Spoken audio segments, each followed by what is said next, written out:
All right, everybody. This is Dr. Kristaps Paddock speaking from the Maryland Naturopathic Doctors Association. Thank you so much for joining us this evening. It is my distinct pleasure to introduce tonight, or this morning, or whatever time it happens to be where you're watching this, Dr. Tina Kaczor. Dr. Kazor's career really started when she was at SUNY Buffalo, where she double majored in biochemistry and English. She then went to the National College of Naturopathic Medicine in Portland, and following that, completed a 2-year residency in integrative oncology at Cancer Treatment Centers for America in Tulsa, Oklahoma. Since that time, she's also served on the board of the Oncology Association of Naturopathic Physicians from 2005 to 2011, including some time as president. She has been adjunct faculty at the National College for Naturopathic Medicine, and she is currently the chief medical editor for the Natural Medicine Journal, which is the official publication of the American Association of Naturopathic Physicians. So we are very pleased to bring to you a true great in the field of integrative oncology and naturopathic medicine, Dr. Tina Kaczor. Thank you so much, and take it away, Dr. Kaczor. Thank you for the introduction, Dr. Paddock. I appreciate that. Thanks for everyone tuning in now, or I believe this is being recorded. Is that right? I guess he's muted. It is all right. Being recorded, I'll yes. assume so. It is, okay, great. All right, so we're going to talk about optimizing outcomes through integration of natural agents for our patients who are taking anti-estrogenic drugs post-breast cancer, mostly. Some ovarian and endometrial patients are also taking those drugs, but we're going to stick to breast cancer tonight. So for full disclosure, let's see, there we go. I don't have any conflicts of interest. I'm a clinician at a clinic in Eugene, Oregon called the Clinic of Natural Medicine. I do oversee the online journal for the AANP, the Natural Medicine Journal, which I believe everyone gets. It is open access for everybody, so if you don't get it, please do sign on. It's a very useful tool for clinicians. And I'm the founding president of the Naturopathic Oncology Foundation, which is a brand new organization, and this is to define naturopathic oncology and help make it more accessible to those that don't have the means to come see us in our offices. So we're hoping to really launch that truly this year. We're in process of becoming a 501c3. Okay, but no conflicts in there. Let's see if we can advance. So let's see. All right, so our objectives tonight, we're going to go over some steroid receptor physiology. Some of it you know, some of it you may not know, because there's more going on now than we knew about 20 and 30 years ago, and we may have gone through biochemistry. We're going to review all adjunctive anti-estrogenic agents, but we're going to really concentrate on tamoxifen and arimidex as our prototypical agent, because most of our patients are taking one or the other of those. We'll compare and contrast the risks and the benefits, and I will keep rounding back to that. We'll constantly come back to that, because this is a place where we are uniquely positioned to help our patients weigh the risks and benefits of selective estrogen receptor modulators and aromatase inhibitors versus each other, as well as versus not taking them at all. We'll review evidence for natural agents used to lessen side effects, and we'll go through evidence for natural agents that are the most important for women who do not tolerate the anti-estrogenic agents. We're not going to emphasize that tonight, because for the most part, our patients should be taking some anti-estrogenic drugs. So there's just a couple slides on full programs of what you can consider to do for our patients not taking any drugs. So you should be getting pharmacy CEs tonight is the bottom line, because we're going to be talking a lot about drugs. So let's do a little review. Steroids and the receptors. So this is a generic picture of a steroidal receptor pathway. And so you have generic hormone up on top here, finding its nuclear receptor. And in the case of tonight's talk, that's going to be an estrogen receptor, right? So the estrogen receptor is bound by its ligand, the estrogen molecule itself, or the tamoxifen molecule. The two receptors find each other and they dimerize. And once they dimerize, they can go through the nuclear envelope and bind to the hormone response element.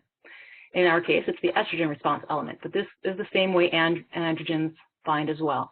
So you have the dimerization of either two alpha receptors, ER alpha or ER beta. So we can have homodimers or heterodimers binding to the hormone response element, and then there's transcription and ensuing biological activity. So this is our classical view, right? And so what tamoxifen does, of course, binding the alpha receptor preferentially, and the alpha receptor is the one that's implicated in breast cancer, not the beta receptors as much, although in some more aggressive breast cancers, the beta receptors can be subsumed by the cancer cell and begin to act a little bit like an alpha receptor, but that's an exception, not the rule. So phytoestrogens preferentially bind the beta receptor, and so the beta receptors are not as implicated in breast cancer in general, and they do downregulate to an extent the alpha receptor.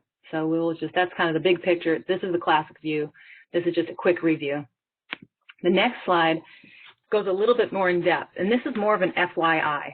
The first three are just FYI, just things you should know. The first view, formulacular path to steroidal action, the one we just looked at was the classical view. So the estrogen molecule or the tamoxifen molecule is the ligand. It binds the estrogen receptor. They bind each other. They find the DNA. Here's your estrogen response element, and then there's ensuing transcription of the gene. So the proliferation, lubrication, etc. Now, there is a secondary way, and that's a tethered molecule. So it's very similar to the direct, except that there's a transcription factor in between the estrogen receptor and the DNA itself, the DNA binding. But the same effects, the same net effects of DNA transcription ensue. So we're not going to spend too much time on that. This one, the outer membrane of the cell, you may not have even heard about it because, well, to be perfectly honest, we're not sure what it's doing. We do know they're out there on the outer membrane. We know they're binding. We think that they're having similar effects to when you bind the DNA, but this has a lot of question marks in it even now because we don't know exactly what's going on. So I just want to put that in there because there are estrogen receptors on the membrane of the cell, and as time goes on, they'll probably be better defined, and we'll know what to say about those as far as physiological function. The one that stands out for us to remember as naturopaths, besides the classical view, which is going to be the standard one that people are talking about when we talk to a pharmacist or another colleague in medicine, is this last pathway. This is very important to us, and we have a high appreciation for this because we work on this pathway. And so what this is it's ligand independent. So now by saying that, that means estrogen is not even around. A ligand independent pathway, we can have a growth factor, in this case IGF-1 or insulin-like growth factor 1 can bind its receptor, activate kinases, right? So these are the tyrosine kinases and the signal transduction that you may know about. In doing so, phosphorylate and stimulate the estrogen receptor, which then dimerize again, find each other, bind the DNA, and you have transcription downstream of all of the components in estrogen receptor and or estrogen molecule, the biological activities of estrogen, right? So the proliferation, lubrication, wound healing, neurotransmitter packages in the brain being emitted on cue, etc. So this is important because this is why we harp on sugar. Insulin-like growth factor 1 goes up with liberation of sugar. And there are studies showing that women who lower simple carbohydrates in their diet have less recurrence. There is only in a research setting, you can see the IGF-1 receptors on the breast cancer cells themselves. And in women who have overexpression of IGF-1 on their breast cancer, if they limit their carbohydrate intake, it significantly reduces their risk of recurrence. We think this is why. So you can even take a woman who's on an aromatase inhibitor, essentially no estrogen around, and if her blood sugars are running high, if her IGF-1 is running high, she may still be stimulating her cancer cells. So this is someplace that we can truly affect outcomes for our patients. So I really want people to understand that one in particular and explain it to patients for maybe some motivation. All right. So what are we going to talk about tonight? Mostly, like I said, we're going to concentrate on the tamoxifen and arimidex, but we will mention the others in here. And when I say aromatase inhibitor, they're fairly interchangeable. So when I'm talking about aromatase inhibitor, most of the research has been on anastrozole or arimidex, but just think of them as fairly interchangeable. And we'll do a little mention of the others down there, the other mechanisms, the fulvestrant and Lupron. All right, so let's jump right in. Selective estrogen receptor modulators. This is a really confusing topic for everybody. in that one molecule can have completely opposite effects in different tissues of the body. So this is a great photo. I really like this picture in that it explains the entirety of this. So let's start at the left-hand side over here. We have an estrogen receptor, and it binds, and I'll go up to this section right here. It binds, say this little molecule that looks like a T in it is tamoxifen. What tamoxifen does when it binds the estrogen receptor, or what any of these molecules do when they bind the estrogen receptor, is they lead to a conformational change, which is basically a structural change that then allows that receptor to create a pocket, and that pocket is where other molecules that are in the cell will bind. So in this case, it binds a repressor protein. So if it's a tamoxifen molecule, here's your estrogen receptor, and the tamoxifen molecule binds, it leads to conformational change such that a co-repressor protein then binds, and there is no action, there is no downstream transcription of the estrogen response element on the DNA. So this is how it blocks it. So what about tamoxifen's effect on the uterus, where we know that it causes proliferation?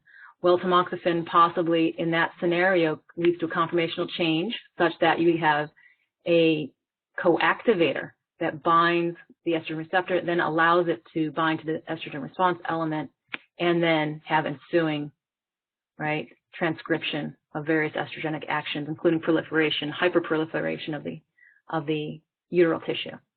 So these co-repressors and co-activators are what defines what the molecule will be doing within the cell.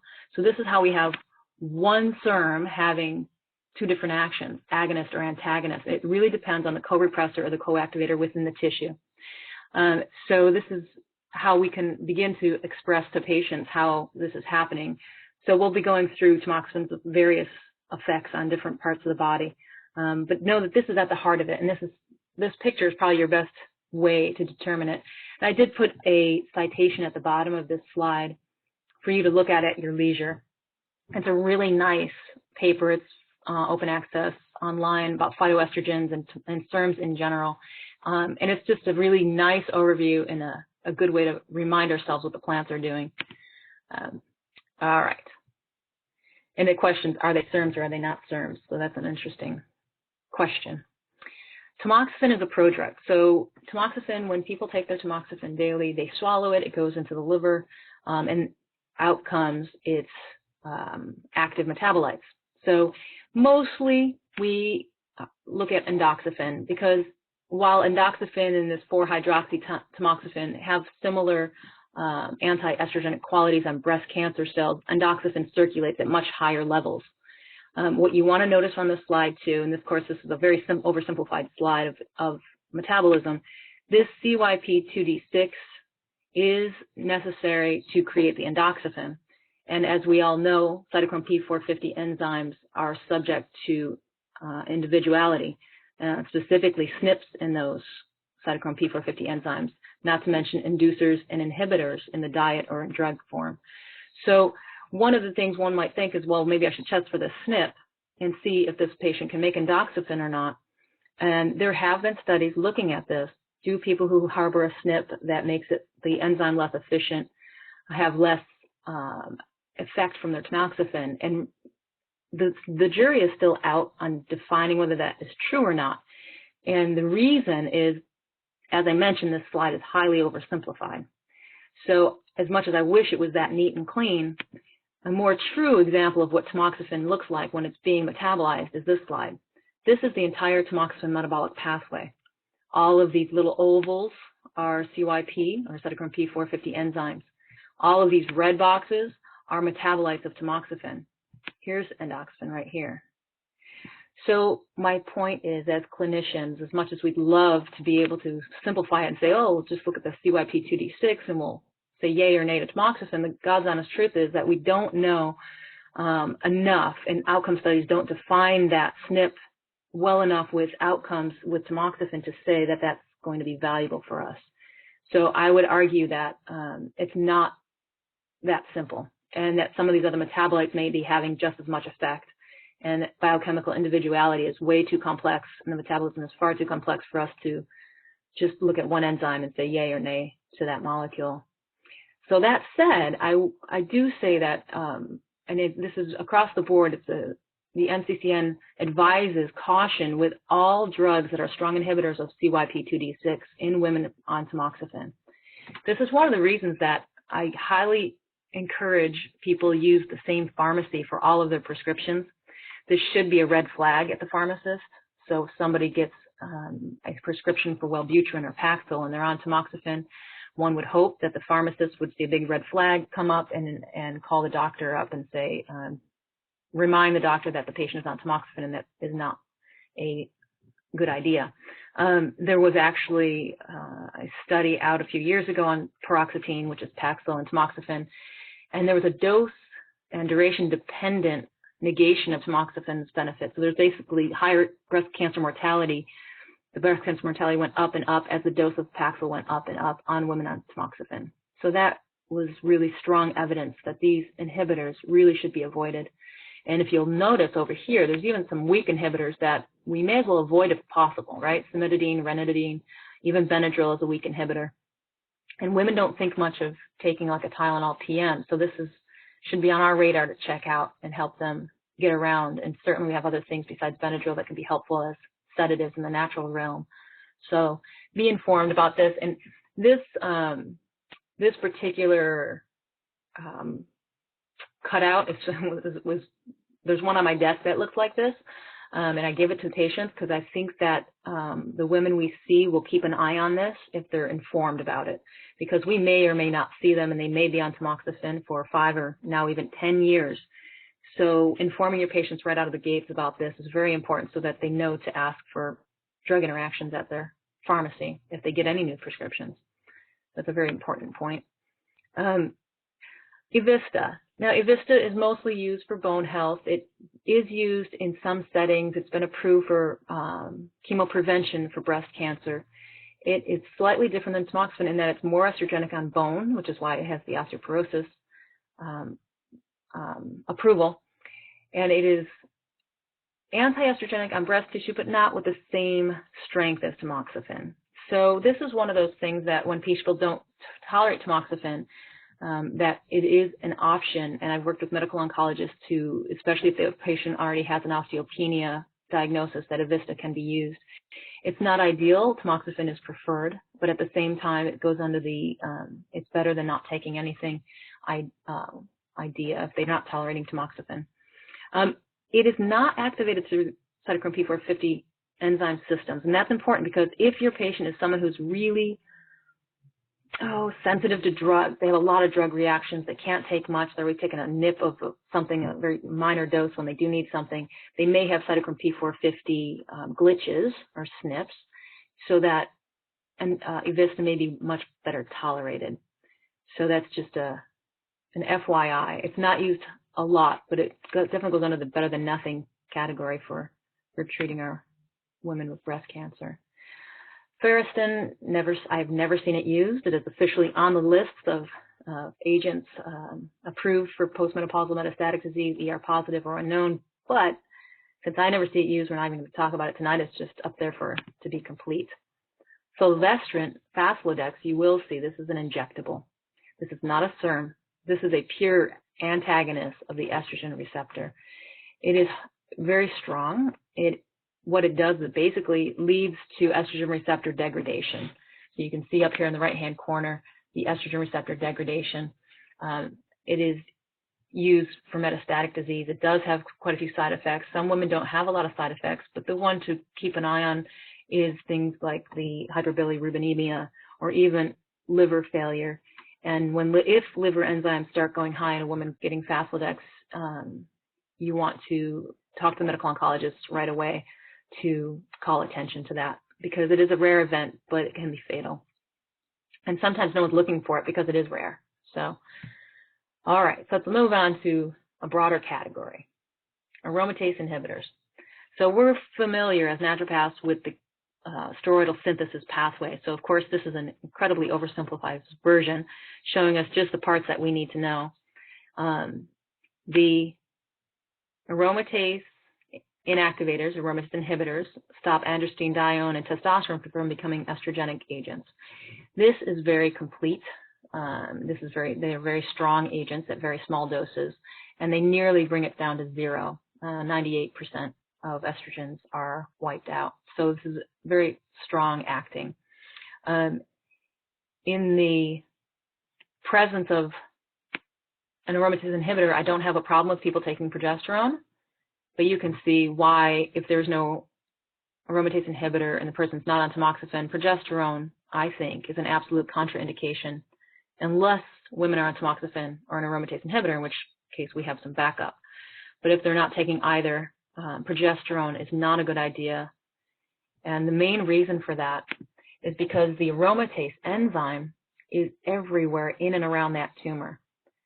So there's a biochemical kind of law, and that is cells will do what's in their best interest.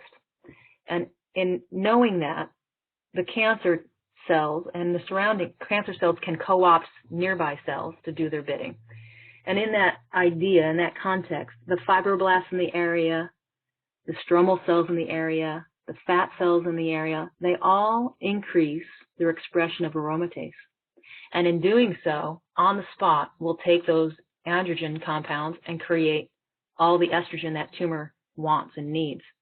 So it creates these factories nearby, right? And so there's two reasons I say this. One is don't give progesterone to somebody who's not on tamoxifen or aromatase inhibitor of some kind, because I think you can be feeding the tumor very easily, knowing that the tumor would do this, and has been clearly, I just put a few citations on here, it's clearly proven to do this. And the other is, as naturopaths, sometimes what we do is we'll look at saliva or blood levels of estrogen and feel comforted by very low levels. So even in a postmenopausal woman, and you're doing everything you can to reduce their estrogen, for whatever reason they don't tolerate these agents or they choose not to take the drugs, and you do a saliva test or you do a blood test and you see the estrogens are extremely low, that's good. And I'm not going to say that's not good, but you can't hang your hat on that, because what could be happening is the estrogen is paracrine and autocrine. So it's being made in and around the tumor and being chewed up on site. You will never see it in any blood or saliva test because it's not circulating. So just so you know, don't have a false sense of security if you see low levels of estrogen. So I think those are two really important points as naturopaths, because those are the situations we find ourselves in. All right, aromatase inhibitors. There's two classes. There's steroidal and non-steroidal, irreversible and reversible inhibition. So like I said, for the most part, we'll stick with Arimidex tonight, but know that I'm speaking of the other, Femara and Aromastin, as well as we go through. I just mentioned this is that they reduce estrogen to nearly nothing. It is a global deprivation of estrogen, such that the woman's, whatever her level is, it will be lower. Even if your patient is 85 years old, it's going to reduce her estrogen, because as you can see in the lower right-hand corner, this is the third generation of aromatase inhibitors, and we're looking at between 97 to 99% reduction, percent inhibition of the enzyme. So the side effects are profound on these agents.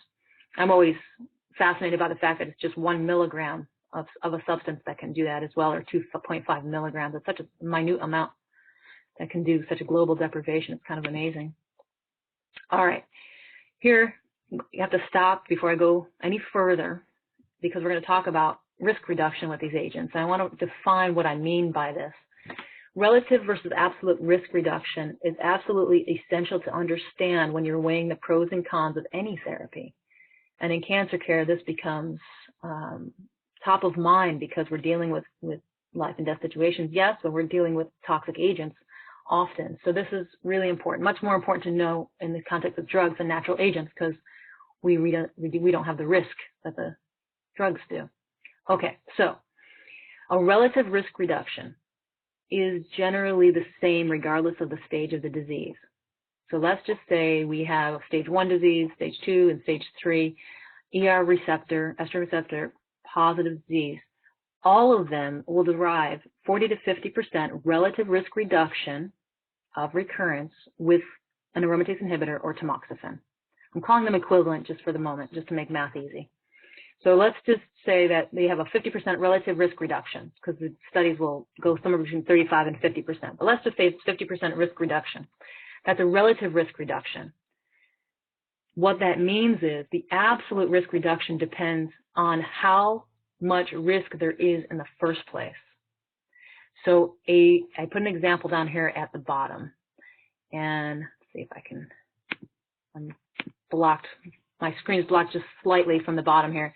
But if the absolute risk of someone with stage 1 cancer, a risk of recurrence, is 10% over the next 5 years, that woman will derive 50% reduction of her 10% risk. So her absolute risk will go from 10% down to 5% with the drug. If the patient has, if the patient is stage 3, can you guys still see my, file? Okay, I assume so. My screen just went blank. Yeah, we can see it. Great. If they have stage 3 and they have a 60% risk of recurrence, and they reduce that by 50%, that's going to now be an absolute risk of 30%. So you can see how the higher their absolute risk is, the more benefit they derive from the drug.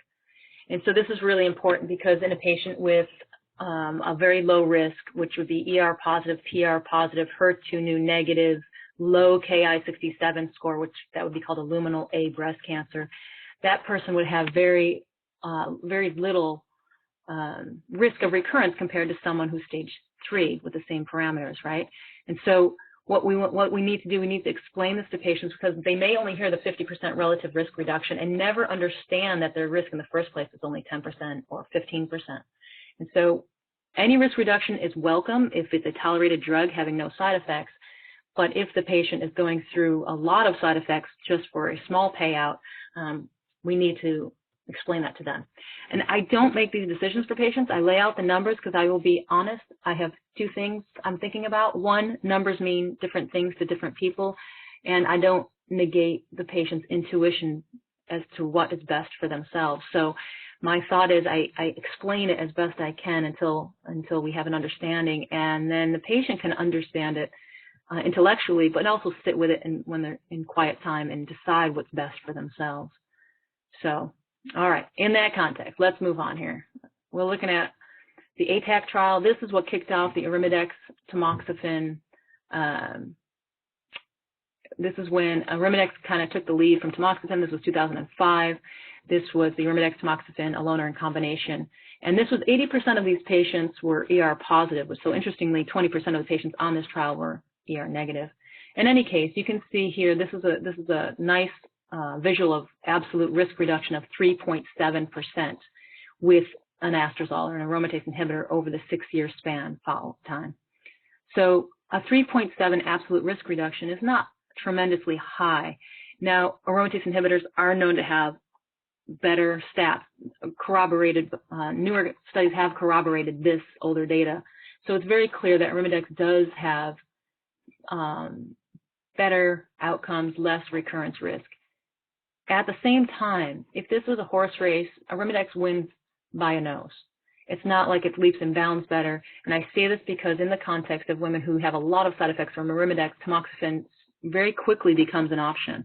It shouldn't be, they shouldn't have to grin and bear a lot of side effects. They should be able to go between tamoxifen and Arimidex quite easily and quite freely. It should not be something they have to bear down and tolerate just because it's the better drug. It's not that much better. On this slide, what is happening now is tamoxifen is being suggested to be used for 10 years, not just 5. And this is the ATOM trial. There's the ATOM trial and the ATLAS trial, both of which show that there is improved percent of progression-free survival or relapse-free survival in those who took tamoxifen for 10 years. Now, again, I wanted to show you this because the absolute values here, you can see those who took, I'll tell you what these lines mean here. The purple line, the top line, were people who took tamoxifen for 5 years. Now, see the bottom goes till 15 years. So those took tamoxifen for 5 years. The blue-green line is people who took it for 10 years. At the 15-year mark here, it is statistically significant, but how clinically significant it is up for argument, I think. Statistically, there was 4% absolute difference in recurrence. So that means women who took it for 5 years, 32 and 100, if you were looking at this, recurred versus 28.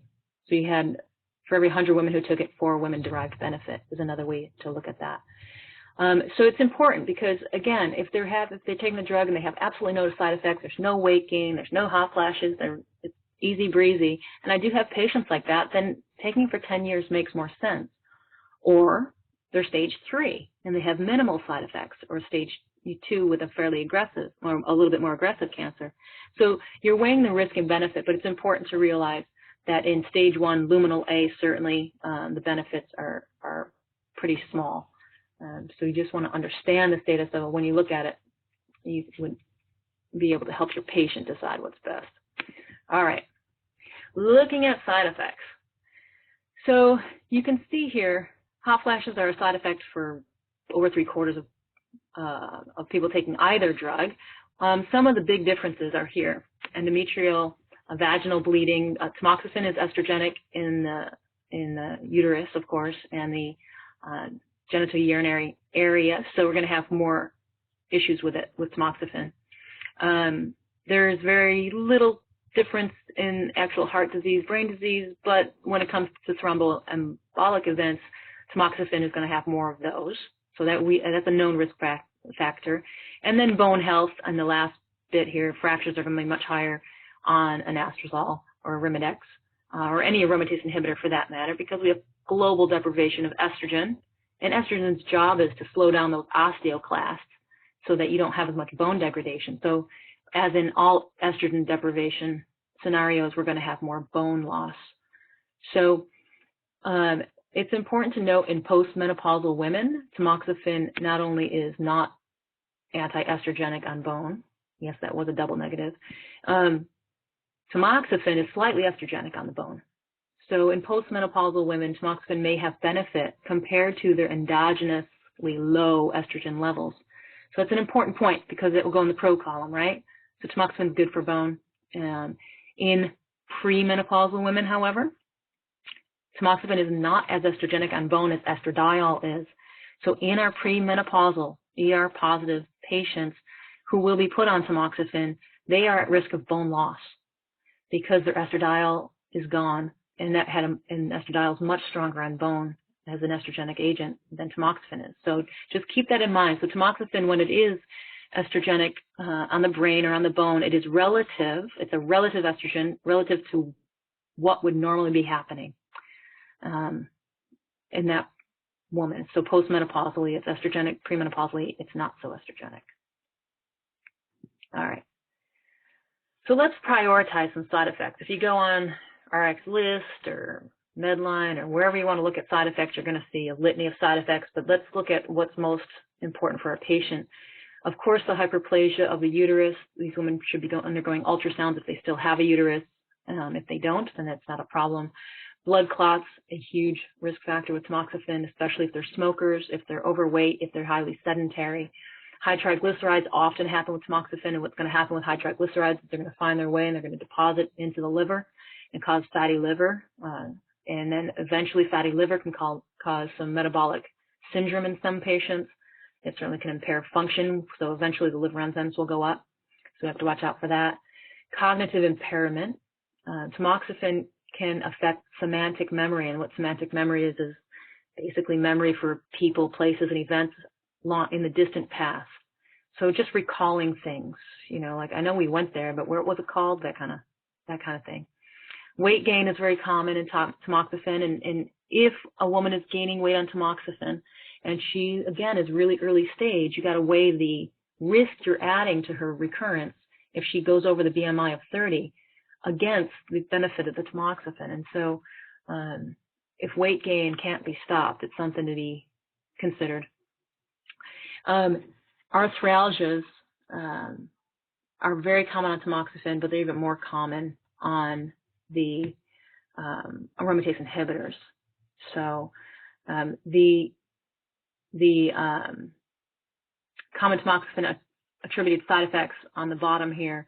I think this is the one that they mentioned, was it 6% for, there it is, 6% for weight gain, 6% depression, irritability, or mood swings. I'm going to tell you it's higher than 6% for depression, irritability, and mood swings in premenopausal women. 6% is a very low number. I'm sure it's much higher than that because I noticed it in probably 50-50 chance in my patients. All right, aromatase inhibitors, low estrogen effects globally. So this is easy to remember because there's no memorization needed. Basically, without estrogen, you're going to have bone loss, dry eyes, joint pain, everything dries up, dry skin, hair, nails, loss of sub-Q fat, which we may or may not notice, but the patient certainly will notice because it ages the skin very quickly to lose your subcutaneous fat. Mood changes, lower neurotransmitters, lower serotonin as well as dopamine, sleep disturbance, and of course, loss of vaginal lubrication. Things are going to be drier, which means higher risk of bladder infections and UTI. So this has to be looked at. And our patients who are older than, say, 70 years old, UTIs don't always, 70, 75 maybe, UTIs don't always have urinary tract symptoms. So just know that if you have someone who just suddenly starts getting fatigued, don't forget to do a simple UA in our patients because urinary tract infections are asymptomatic in the elderly more often than you would think. So I'm still hot, just comes in flashes. So let's talk a little bit about hot flashes, tamoxifen and hot flashes. So first thing you tell a woman who comes in and says she's having unrelenting hot flashes on tamoxifen is good. Because it's associated with reduced risk of recurrence. And we think this is because the hot flashes are signifying a higher endoxifen level, and the endoxifen is the primary molecule that's having the net anti-estrogenic effect on the breast. So as I mentioned, we don't look at this SNP, but those with a SNP such that it induces the enzyme or the enzyme is very efficient may have higher hot flashes. And one of the first studies to show this was the Wells study a few years ago. Hot flashes were a strong predictor of outcome. And you can look here, what they did was at about the 7.3 year mark, the recurrence rate was 12% in those who had hot flashes versus 21% in those who did not have hot flashes. And so this was profoundly predictive for recurrence, more so than even stage, which is very significant. This is ongoing research now to understand why this is and how we can capitalize on this going forward for patients. Soy. So let's talk about hot flashes and how to treat them. So negating the hot flashes or treating the hot flashes should have no effect on the tamoxifan's effectiveness unless we lower the endoxifen level, right? So what we want to do is relieve the hot flashes without touching the endoxifen, without lowering tamoxifan's metabolism into endoxifen and other metabolites.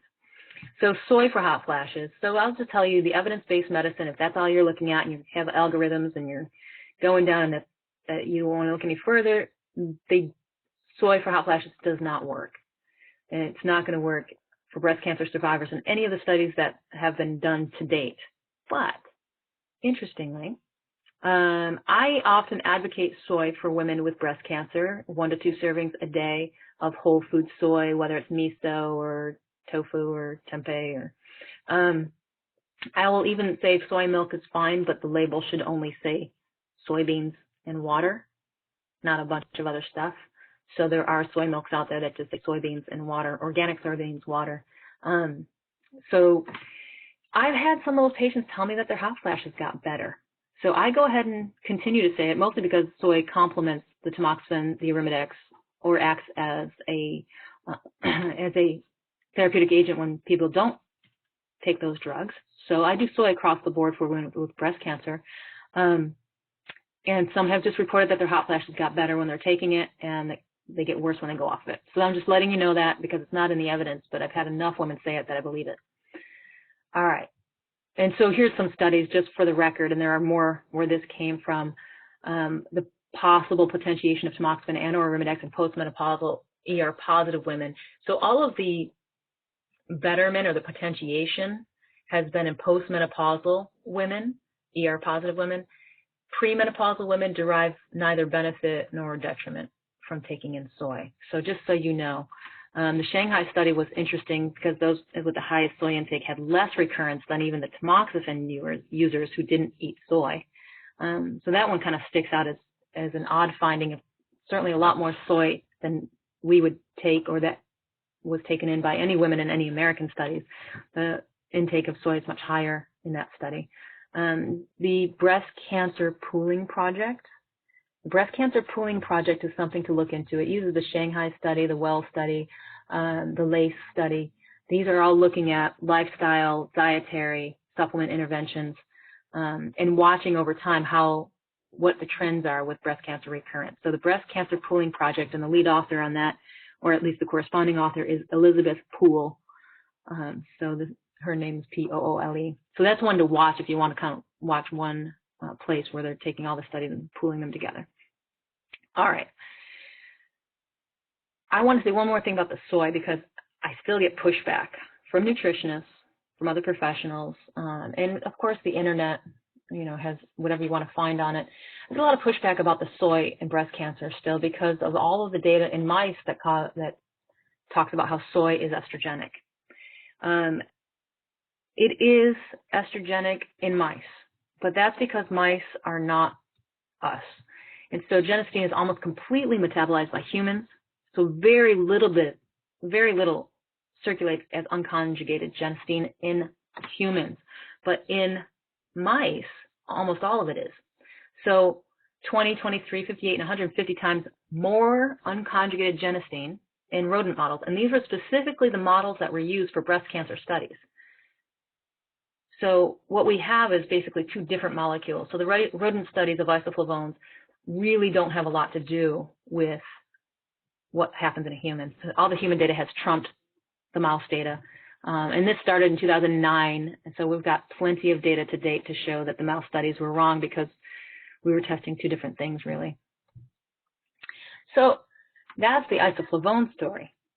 So how about the other phytoestrogens? And I really like this slide because it breaks it down to a simple 4 different phytoestrogens. Isoflavones, I would say, are well enough researched in women with breast cancer to feel very comfortable with our conclusion of intake of 1 to 2 servings a day. Comestins, which with its prototypical red clover plant, nice picture of red clover under there. Comestins we'll get to, but there's not enough research to really say yay or nay. Lignans, prototypical is flax seeds, sometimes called linseed here, or prenoflavonoids from hops. Those are very different classes. And so I don't say phytoestrogens to patients. I break it down to say certainly soy is fine, but let's talk about the other ones and see where that gets us. If we look at the data, flax seeds are not necessarily very estrogenic. And again, remember, phytoestrogens in general are going to bind the beta receptor, which is not as involved in breast cancer in the first place. And so you can feel a little bit of they're not binding the alpha receptor like the estradiol or even the tamoxifen molecule binds that. Studies show no improvement in menopausal women with hot flashes. Now, this one has nothing to do with the breast cancer population, but just hot flashes in general didn't help with, so we wouldn't suggest it for that reason. Of course, flax seeds have other reasons that we would suggest them, and that's including your gut health, a nice fiber source, lignin source. And so I do have people do flax seeds. There was an interesting study done with flax seeds on women who, at the time of biopsy, they had a sample taken. Of course, you get the path report from the biopsy. There's a Ki-67 score on there, which is the mitotic index, telling you how many cells are in the midst of mitosis. So the Ki-67 score was gotten. They took a 1/4 cup of milled flax seed until their surgery, lumpectomy, and the average was 30 days, I believe, 30 or 35 days, something like that, about a month. And 1/4 cup of flaxseed milled is a lot, so I'm not sure how the compliance happened, but apparently it did. And what happened was the Ki-67 score was reduced. So interestingly, there was no big changes in the tissue itself when they looked at other parameters, but the Ki-67 score went down between the biopsy and the lumpectomy time. So what this tells us is perhaps that flaxseed had some effect on the mitotic index. So less cells were in the midst of dividing. Now, That doesn't sound like a huge deal, but it's kind of a big deal because it happened in only 30 days. And the difference between a high and a low Ki-67 is the difference between what's called luminal A and luminal B breast cancer. Luminal A breast cancer being the least aggressive, the most slow-moving form, and the best prognosis. Luminal B, just because of the high mitotic index, is considered a slightly higher risk of recurrence.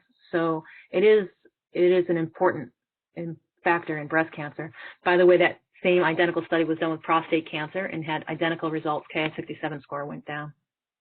This was a really nice review done by our colleagues, Dugald, Seeley, and Heidi Fritz and colleagues up there in Ontario who have done a lot of systematic reviews on natural agents with various cancers. So if you put in Seeley into Google Scholar or into Medline, you will get plenty of papers that are really well done. They're both naturopaths. I don't know who else on here. I apologize if anyone else is on this call and you see your name up here and I don't know you're a naturopath. But in any case, I'm glad that this work is being done because the research really needs to be culled and we need to know what is evidence-based and what we're doing when it's non-evidence-based. It doesn't mean you can't use something because there's no evidence. It just means you need to know you're using it without evidence. So that it's really important for our discussions with our colleagues and just to know when you're going off the map and when you're staying in bounds. And it's really helpful. But the conclusion of that, I didn't even go to that. The red clover is the conclusion. Evidence on red clover is limited to really make a really definitive judgment. But existing studies suggest it may not possess breast cancer promoting effects. We all know red clover is fairly estrogenic compound on the uterus and other tissues, but it looks like it's probably not estrogenic on breast tissue. So that said, I don't use red clover in my patients because there's just not enough information and there's plenty of other things that I can do. I rarely reach for red clover in a patient with a history of breast cancer because of all of the molecules. This seems to me the most iffy because it is highly estrogenic on the uterus tissue. So I'm not sure what it's doing elsewhere. So I don't really use that very much in breast cancer population. Hops, I'm more willing to use. With hops, there's definitely improvement of hot flashes, sweating, insomnia, that kind of thing, the things we use it for normally, sleep disturbance. And so it's not uncommon for hot flashes to be worse at night. It's not uncommon in women to have sleep disturbance when they're on these agents. So hops, I would definitely reach for more often.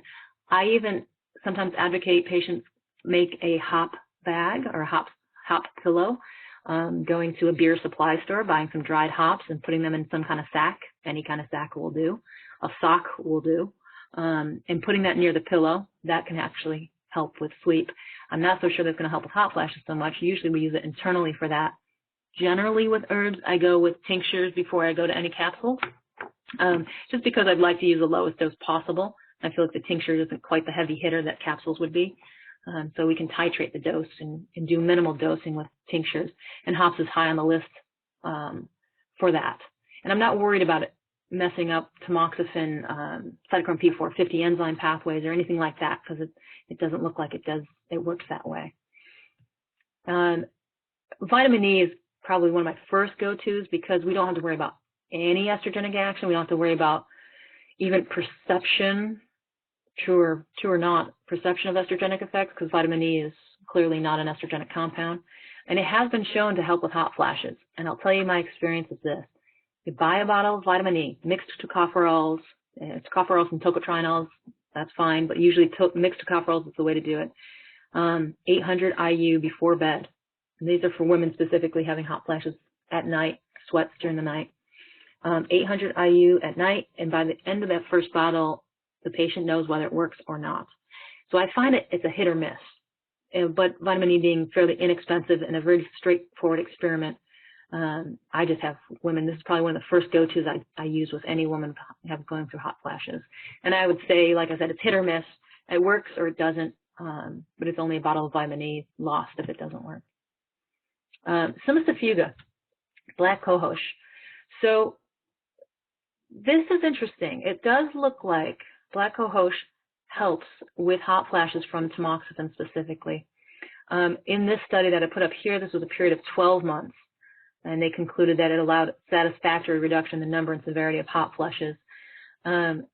And this was, 24.4% of the patients in the intervention group, so that meaning they took the Cimicifuga and tamoxifen versus 24.4% had hot flashes versus nearly 74% without Cimicifuga. So it's a considerable reduction.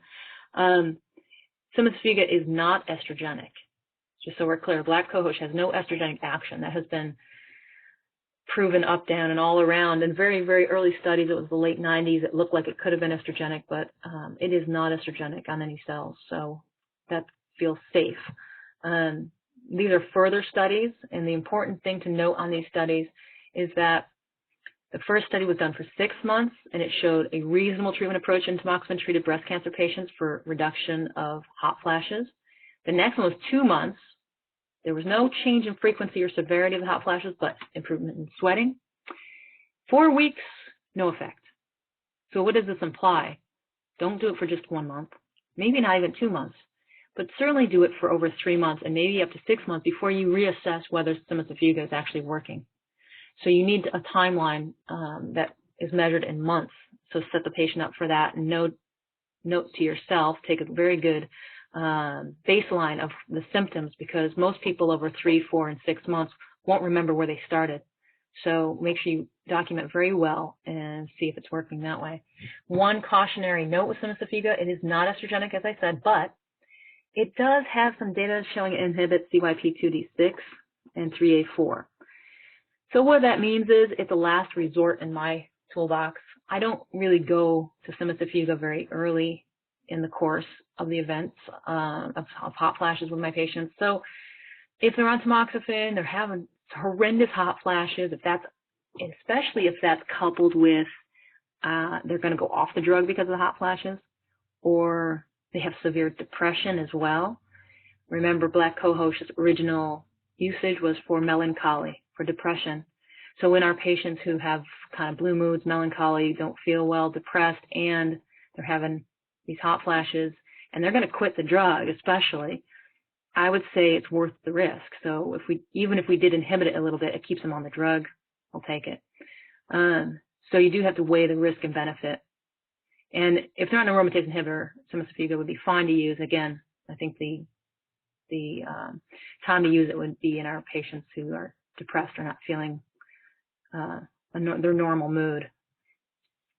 This was just a fun study that is not a very well-designed study at all, but honey bee pollen and hot flashes. So what they did was they did 41 women, and what they tried to do, they tried to test pollen, bee pollen, and it was sunflowers, just for the record, if you want to be specific about it, but they took sunflower pollen and put it in honey, and they used honey as a placebo, and what they found was there was a reduction in hot flashes in both groups. What they didn't have was a true placebo group, which would be a third arm of something that looked and tasted like honey but wasn't. The only reason this is interesting is this corroborates a study that came out back in 2005 that showed that bee pollen helped with hot flashes. So right now I'm in the midst of an experiment asking women to do a tablespoon of honey a day. That's all they did in this.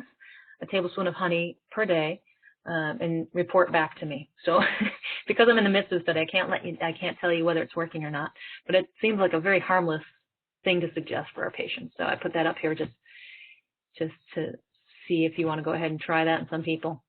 All right, switching topics. Let's talk about thromboembolism and tamoxifen. So we know that thromboembolism is a risk. Some women are very fearful of this, or intuitively think that this is going to be a big problem for them.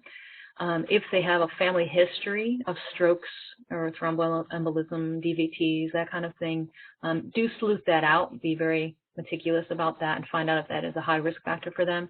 If they smoke or they have a personal history of thromboembolism, then tamoxifen is off the table. So no smokers should be taking tamoxifen. It's just not worth it. It's kind of like oral birth control. You don't give that when someone's a smoker. It's a recipe for a clot.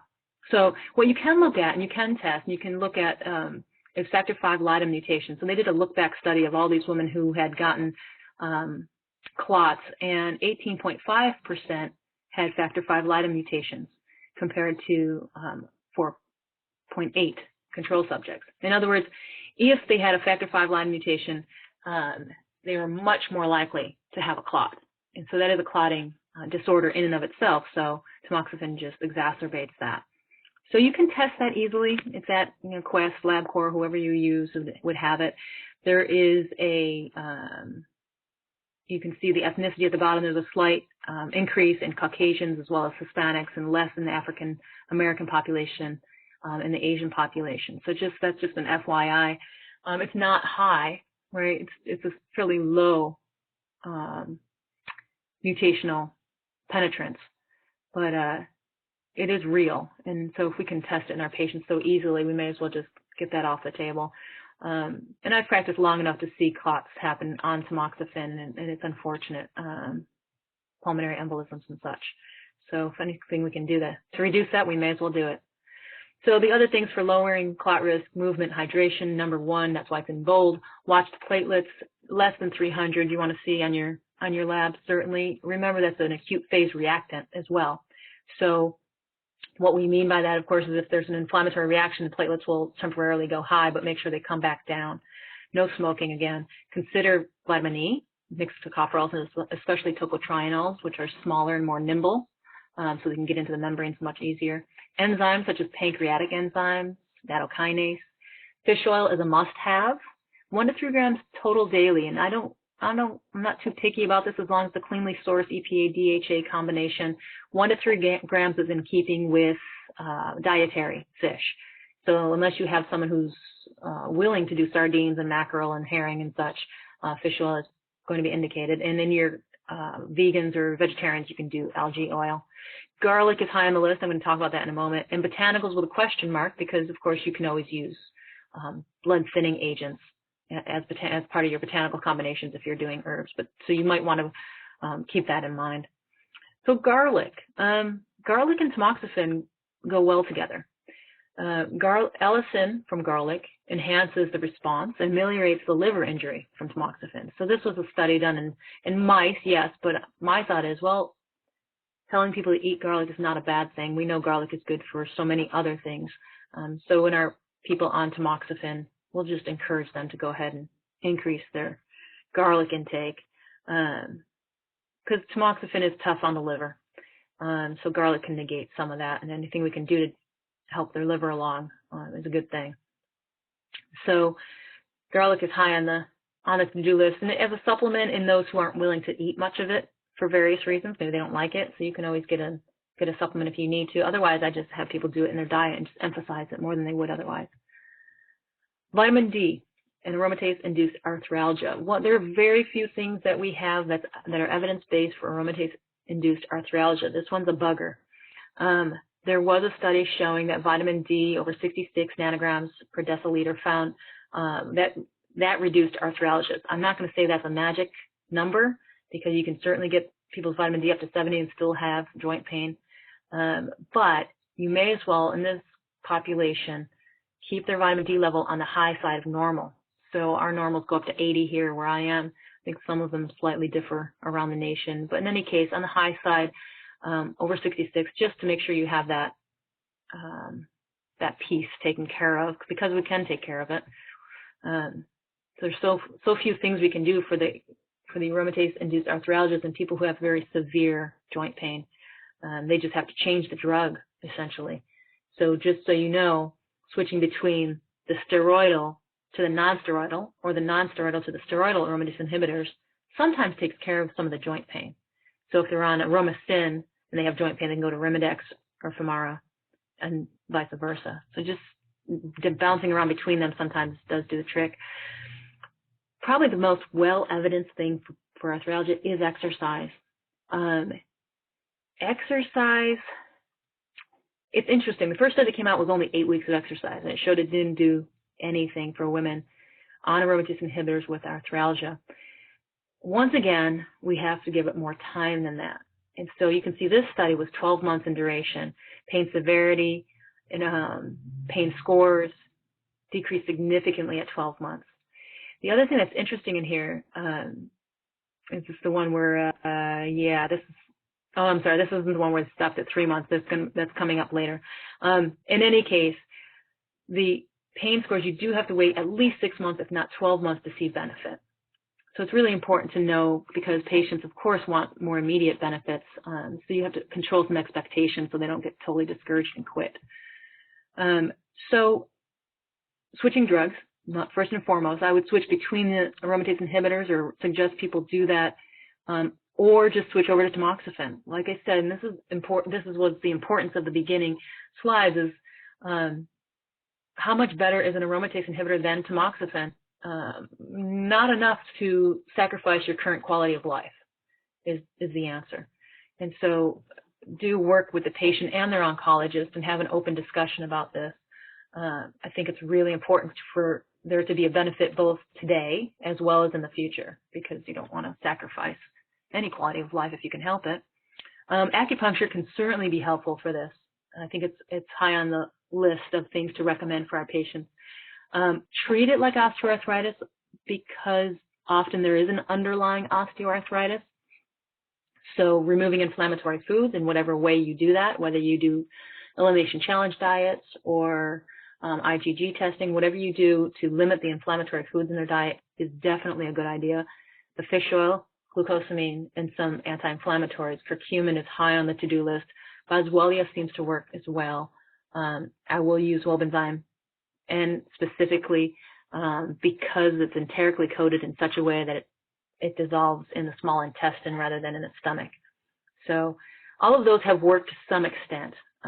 But if they're doing all of these things, they're exercising, and they still have arthralgias, then again, you have to reweigh the risk and benefit and discuss whether tamoxifen is a better choice for that particular patient. All right, let's talk about sexual dysfunction. This is a very big problem.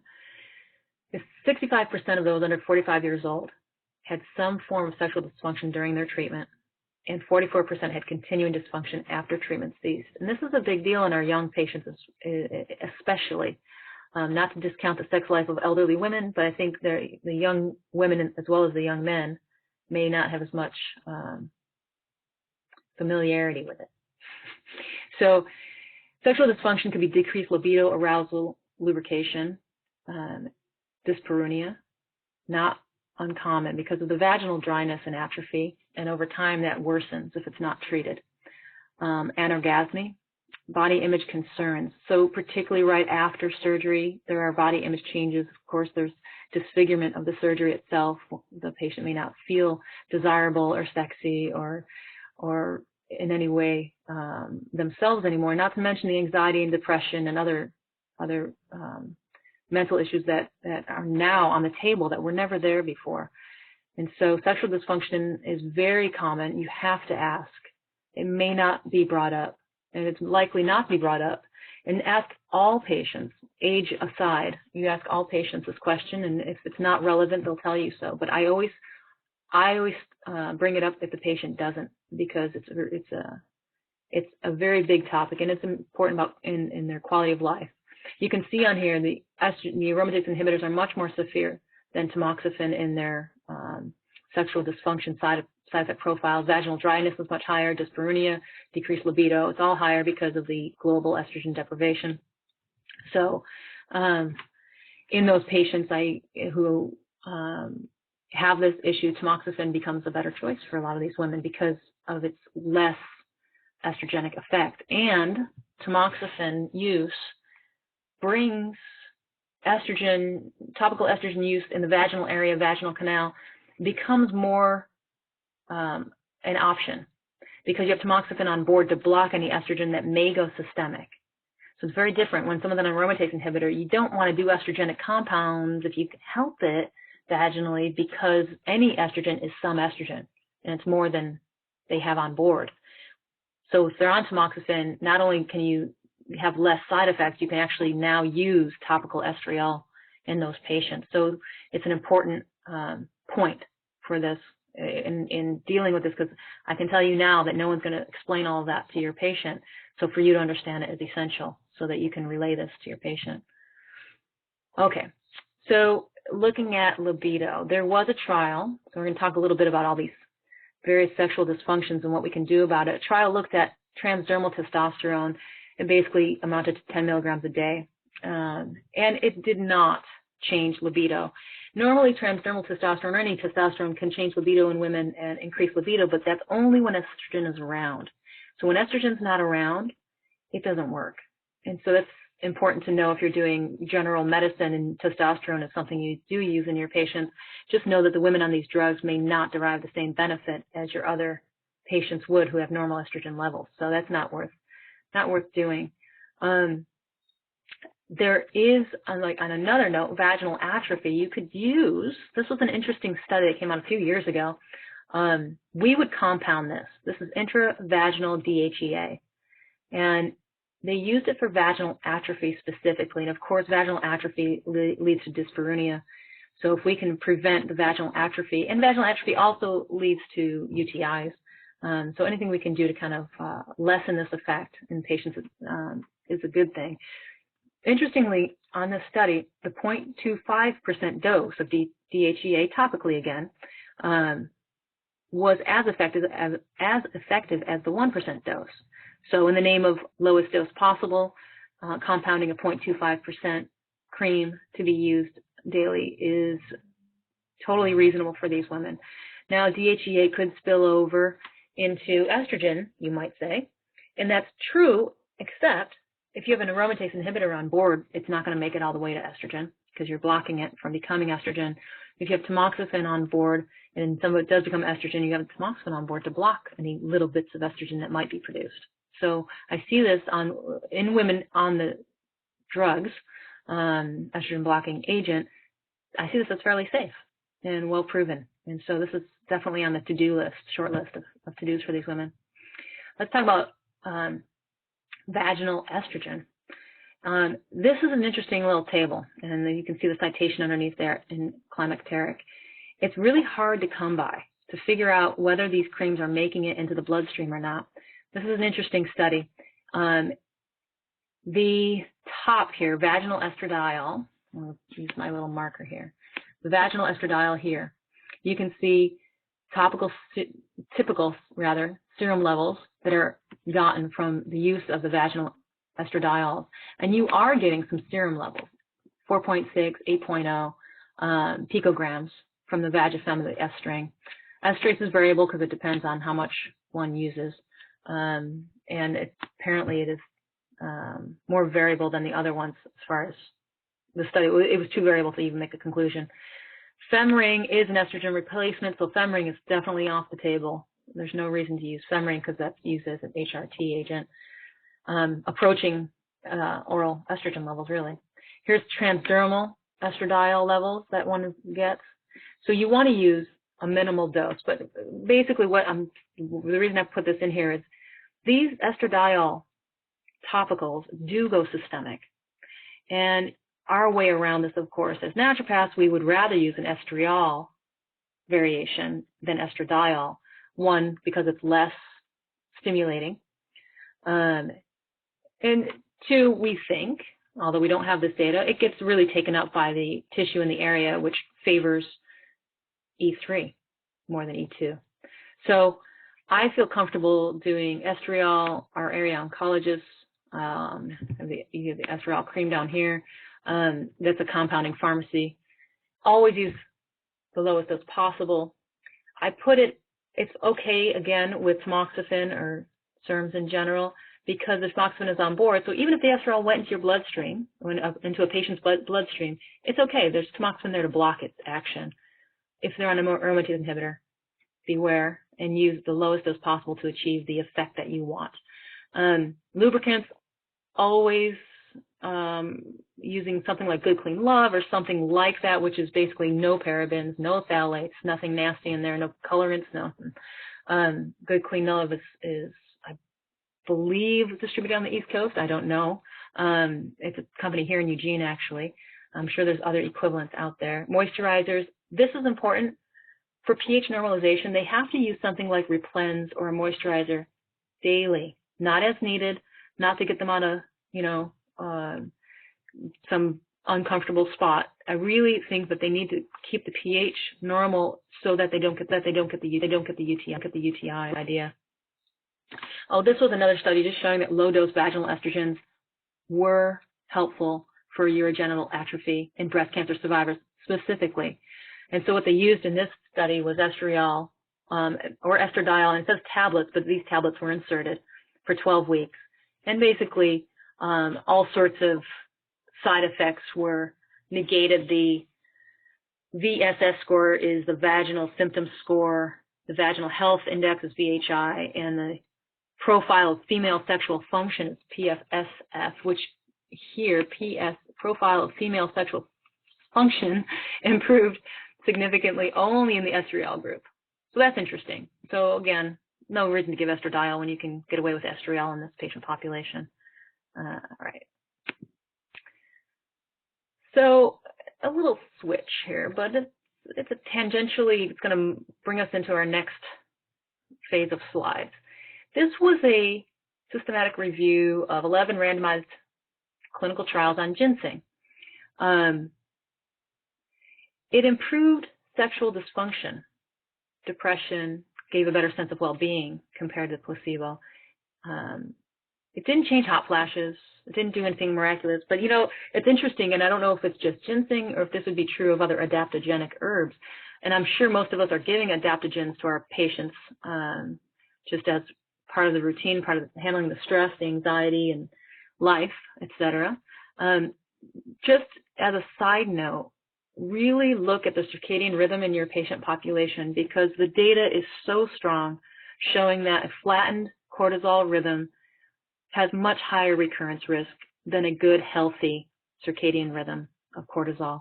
And this is true for ovarian, it's true for breast, it's true for kidney cancer. If you did, you know, I don't test very much, but having people spit in a tube 4 times in a day seems well worth it when you look at the data. It's profoundly different. And when I say a flat cortisol rhythm, I mean it's flat all day, as in they have no energy, it's chronic fatigue pattern, you know, or the cortisol is really high at night, so they're just missing that nighttime drop that's so healthy for good sleep. So just know that adaptogenic herbs are good in a general sense for this patient population for many, many reasons.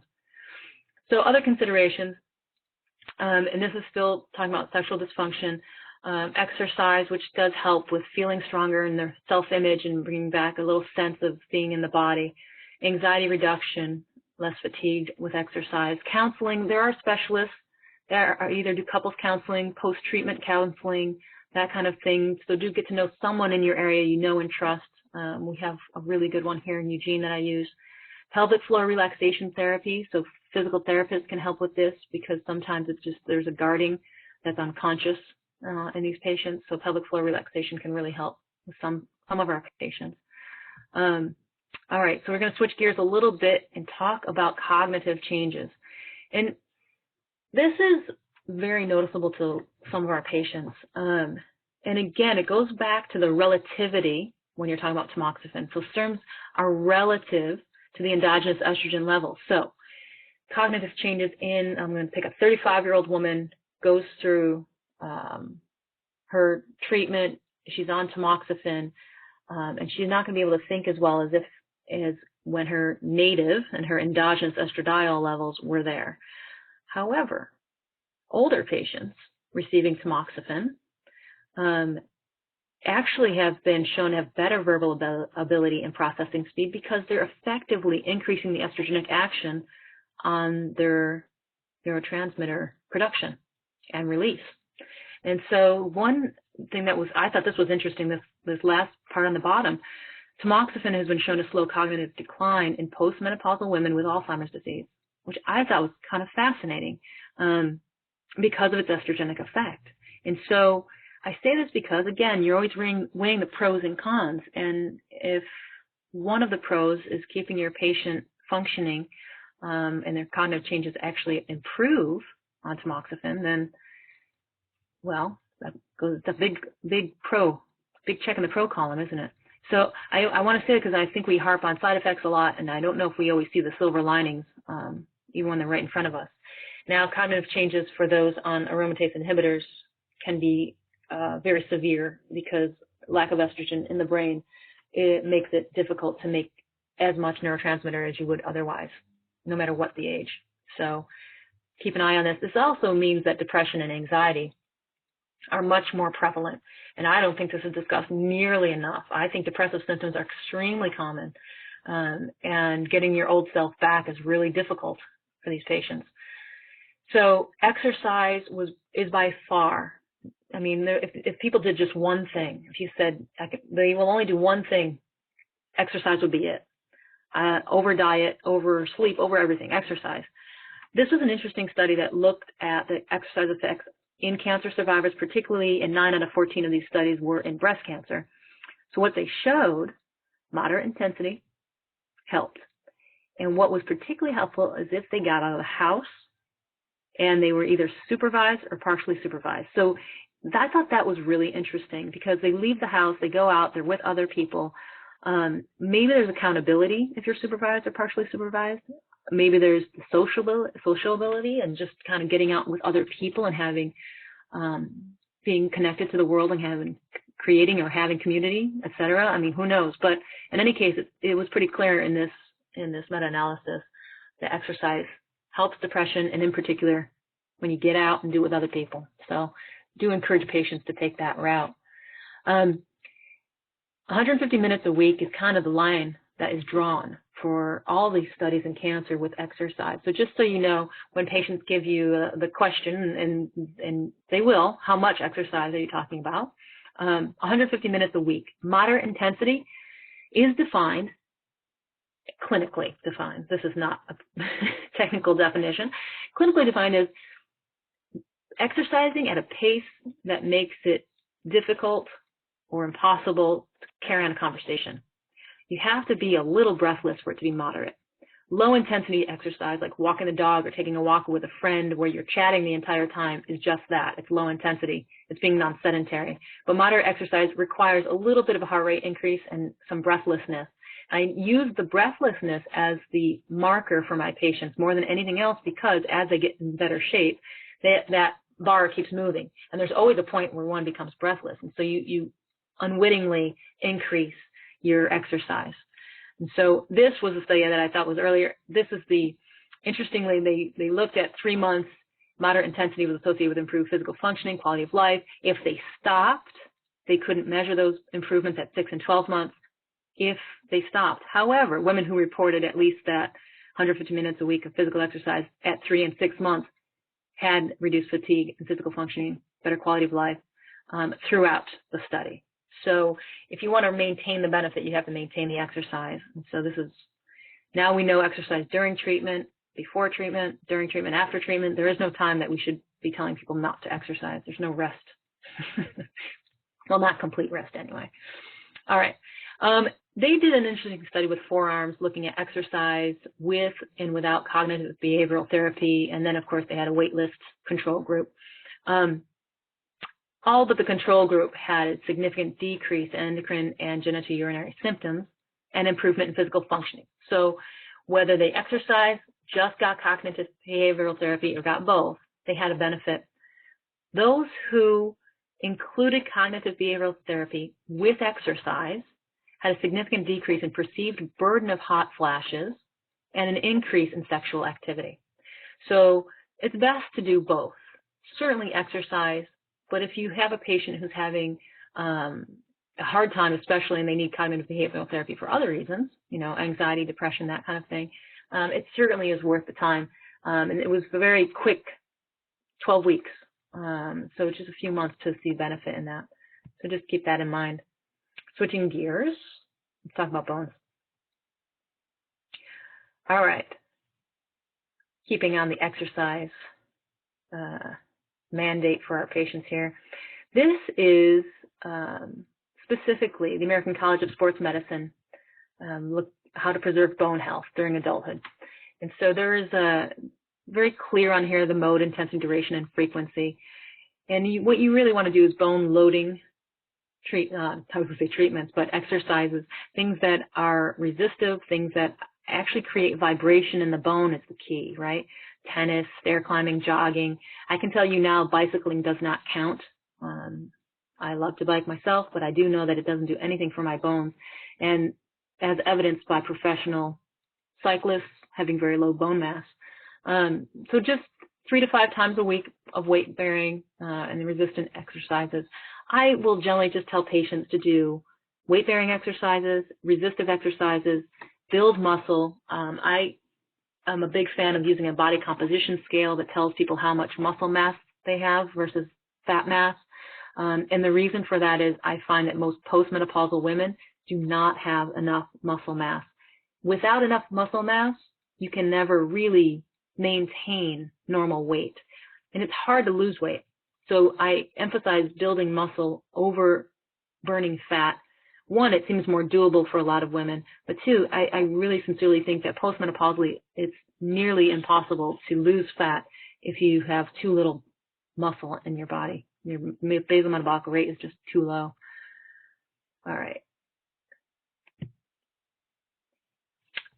This is just a general overview of calcium, magnesium, vitamin D, bone minerals. I think everybody knows kind of how to take care of bones. There's nothing really different in this patient population than anyone else, except, like I mentioned earlier, vitamin D levels might be kept on the higher side. We do have to be careful of boron, especially if they're on an aromatase inhibitor. Boron can increase estrogen when it's higher than 3 milligrams. We are not going to give that in any single supplement, but sometimes patients come in taking various supplements that are redundant, and so they can get up to levels of boron that actually are estrogenic. Collagen support. Remember the bone, if it bends, it won't break, right? So you want to make sure they get adequate protein, amino acids, maybe even give hydrolyzed collagen if they're not vegetarian. There is a brand called Great Lakes that's from grass-fed, grass-finished cattle specifically. So collagen support is really important. And then homemade soup stocks for the same reason, to get more collagen in the body. And I'm a very big fan of vitamin K2 as menoquinone 4 specifically. High doses for those on aromatase inhibitors.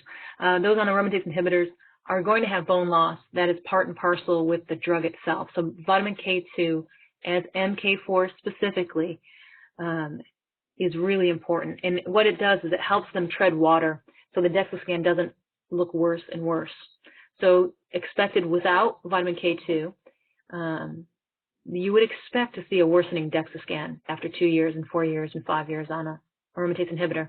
But you can have a stabilization of that. If patients do, vitamin K2 as MK4 in high dose, exercise, hit all of the nutrients so they're not deficient in anything. So they have to work pretty hard at this. MK4 is an osteoporotic drug in Japan, so I did a review on this topic many years ago, but the physiology is still valid if you want to look back at that. It's September 2009 issue of the Natural Medicine Journal.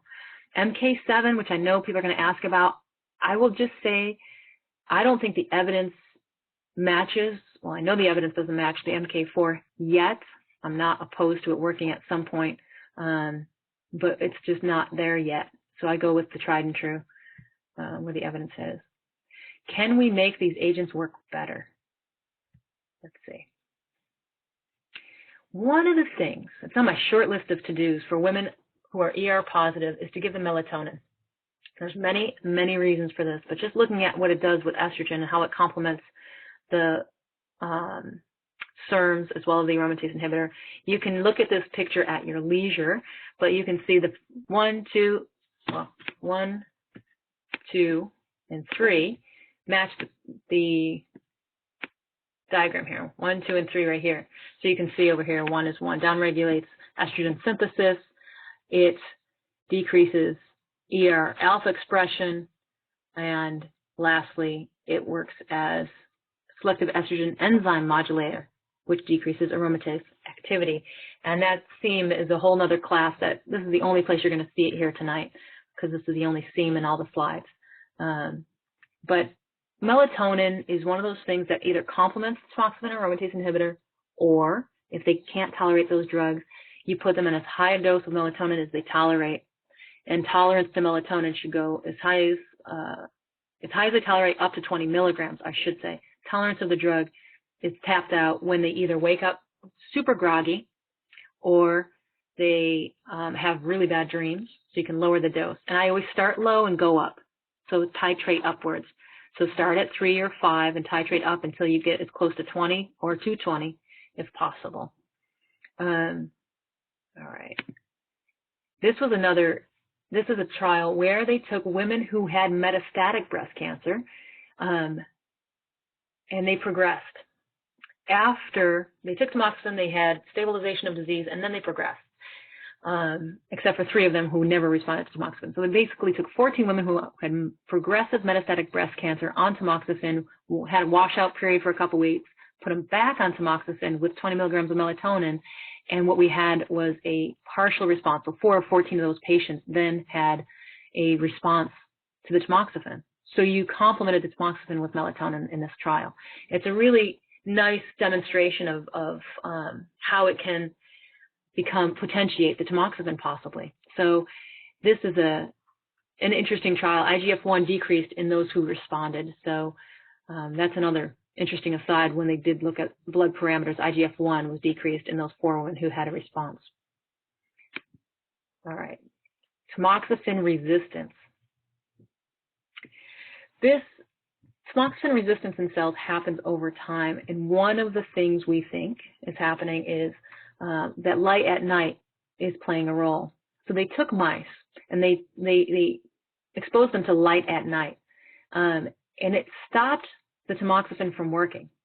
So tamoxifen plus light at night may mean that you're not getting as much benefit from tamoxifen. And then they kept the lights on, they gave the mice melatonin, and it overcame the insensitivity to the tamoxifen and the tamoxifen resistance. So that's interesting. It tells us 2 things. 1, keep the lights off, pitch dark. I often tell people to get a mask, an eye mask. Bucky is one brand that's very easy to get, very popular and comfortable. If they do nothing else, take a soft T-shirt and throw it over your head. Oftentimes people tell me they have to have the lights on for some reason or another, and I ask them to put in a little red light bulb if they need to do that, because red will not reduce melatonin like the blue aspects of the spectrum. So it's really important. Perfectly dark room. This slide just is a summary slide of a bunch of studies showing us that what we do when we reduce inflammation is probably potentiate the tamoxifen in the Arimidex. So these are just a few of many slides, of many studies, I should say, showing that lowering NF-kappa B, lowering inflammation is going to only complement these therapies. So everything we do in so many ways in naturopathic medicine is targeting systemic inflammation. I'm not going to go through the various ways of doing that, but I will say to keep doing that. All right, fish oil. It is essential fatty acid, and the word essential should be stressed to the patient. That is an essential fatty acid. This is why it's no different than any vitamin or mineral to the body. It's essential. Dietary equivalent doses, 1 to 3 grams, and I will ask people what their ethnicity is. If they're from a people that ate a lot of fish, I'll push it up higher. If they are from a landlocked nation in their ancestry, I might just keep it down at 1 gram. So, that's how I will titrate it up or down for many patients. It might be noticeably therapeutic for joint pain, dry eyes, etc. Of course, lessens thromboembolic events with tamoxifen, anti-inflammatory. And there was a study that showed there was less bone mets in postmenopausal breast cancer patients who consumed fish oil, higher amounts of fish oil. So it may have an anti-metastatic effect. So this is an interesting one. The caffeine and caffeic acid inhibit the growth and modify estrogen receptors. This was done in Sweden. There was just over 1,000 women, 1,090 women with invasive primary breast cancer in Sweden. And they defined moderate intake by 2 to 4 cups of caffeine a day, coffee specifically. High intake was greater than 5 cups a day. And the coffee intake was associated with smaller invasive primary tumors and lower proportion of ER-positive tumors. Moderate to high consumption was associated with lower risk for breast cancer events in tamoxifen-treated patients with ER-positive tumors. So basically, there was less recurrence in those on tamoxifen who consumed coffee at moderate amounts. And when they say reduction, in this particular study, the reduction was almost 50% reduction. I'm saying this not because I want people to go tell people to drink 2 cups of coffee a day or 5 cups of coffee a day, but I think we can release any guilt that people have over their morning cup of coffee. And, you know, when they say cups, they're talking about, you know, regular size cups, not gigantic mugs. So a lot of people's mugs are already 2 cups. But do let women know that they should not feel guilty over their indulgence with coffee, and non-tamoxifen, let them know that it is okay. There was also a study, just for the record, that showed that coffee intake in those who were BRCA positive, this came out of Italy, they had much less recurrence, and it was dose dependent. So the more coffee they drank, the less likely they were to recur. And that was in Italy, so I'm going to guess they were probably drinking espresso, but I don't know. So this is a quick slide or two. What if there's no anti-estrogen treatment? They have to exercise. I didn't put the risk reduction studies up here, but risk reduction in those who exercise with breast cancer is 25 to 50%. A foundational measure, the diet, however you package this is fine, but it has to be at least 2/3, likely 3/4 plant-based foods. So you want to make sure they're primarily doing plant-based foods. I will often send them to the American Institute for Cancer Research, AICR.org, to look at the various ways that diet influences their risk. Melatonin at high dose, whatever they can tolerate, up to 20. Soy in moderation. Cruciferous veggies, and so 1 cup daily. I keep that, I actually write that out on my sheet for patients. Specifically, a cup daily of any crucifer they can choose. Flaxseed, a couple tablespoons. Calcium deglucarate if they're postmenopausal and you want to pull their estrogen down. So calcium deglucarate is reliable in pulling estrogen down by helping usher it out in the GI tract and not allowing the enterohepatic recirculation.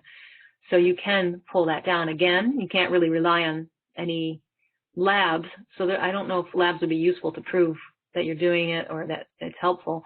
Some women will have hot flashes if you do it too quickly, so there's an indication that it's doing it very efficiently. Vitamin D in the higher end of the range for arthralgias and bones. And I would consider using various mushrooms.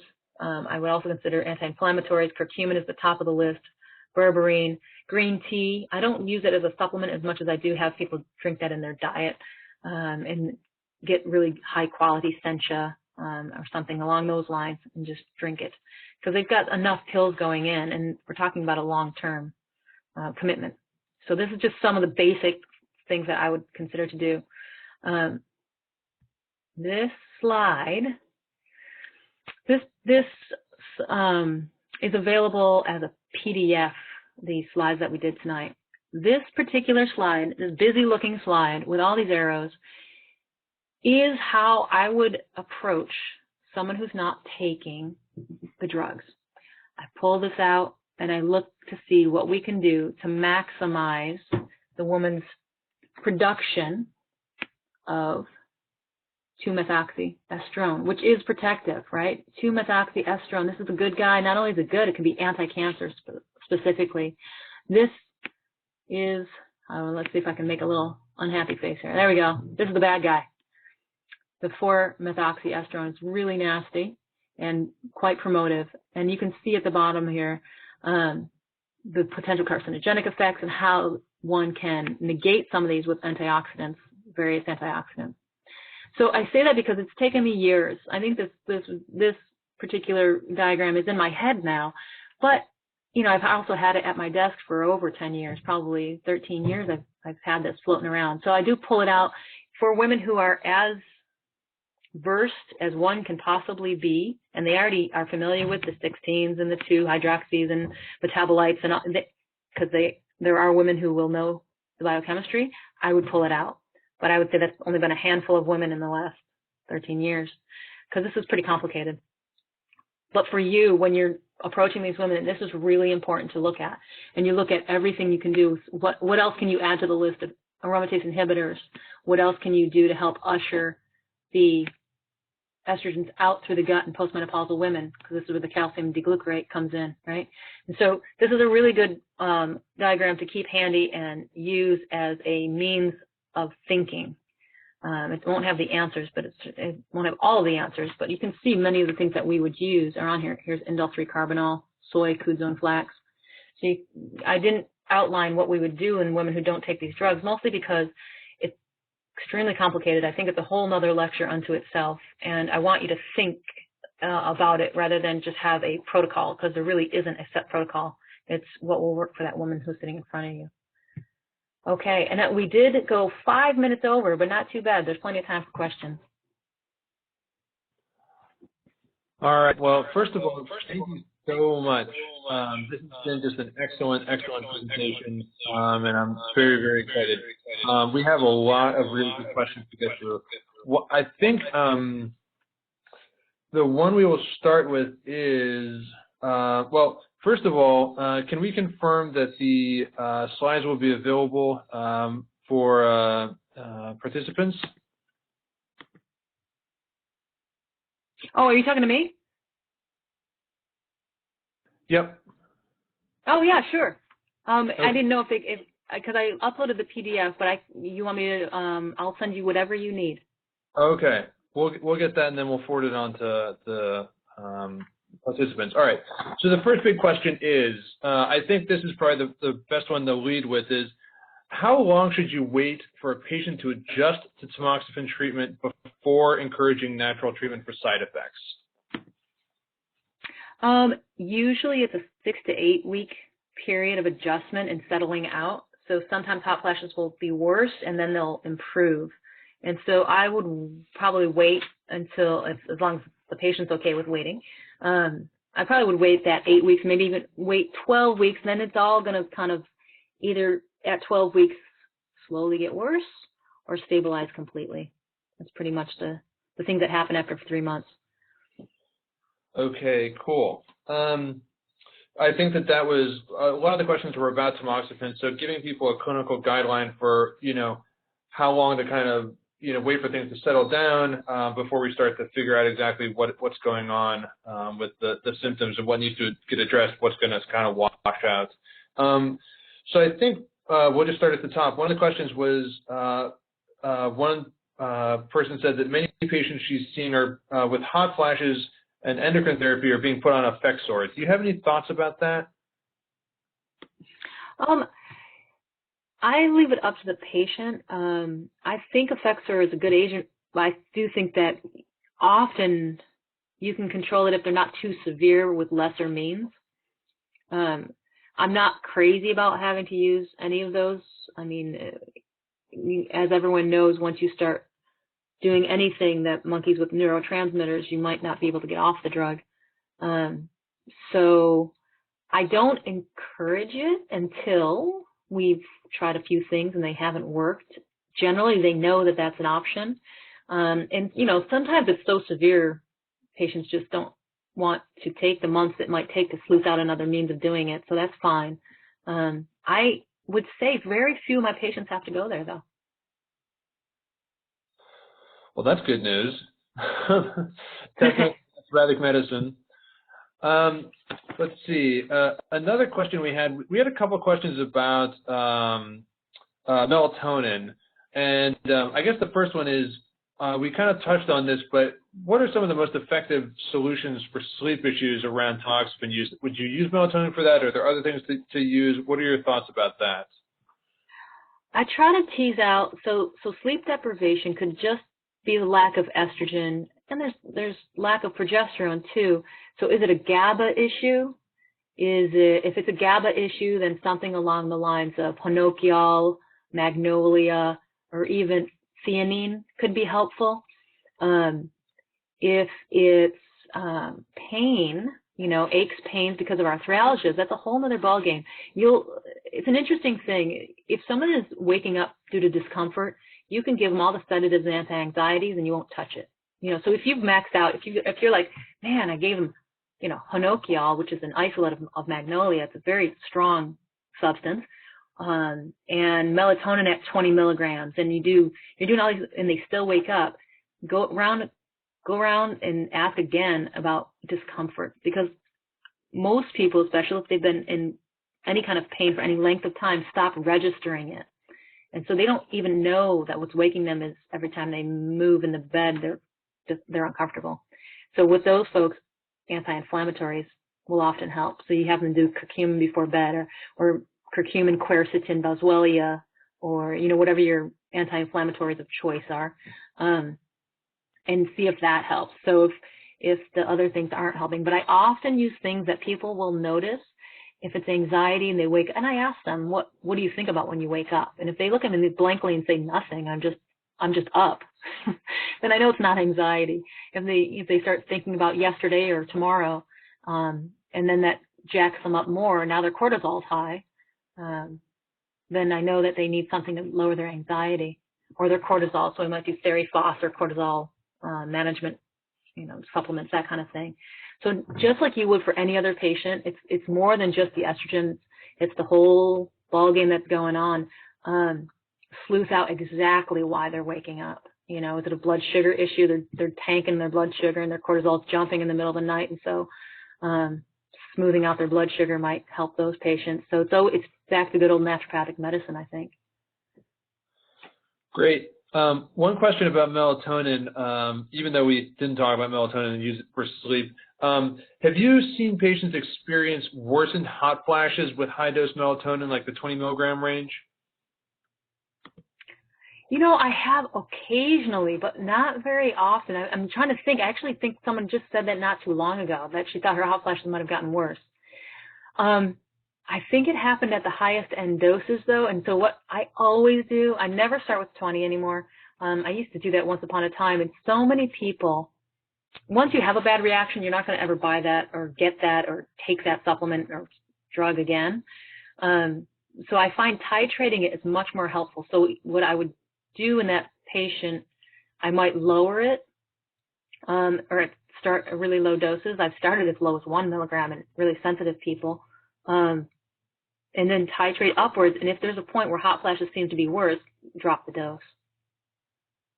I mean, what I didn't talk about was melatonin's effect on immune system, and it raises interferons and interleukins that help immune function during the night, as well as all the hormonal effects. Melatonin it's also increasing glutathione and various SOD and various mitochondrial health.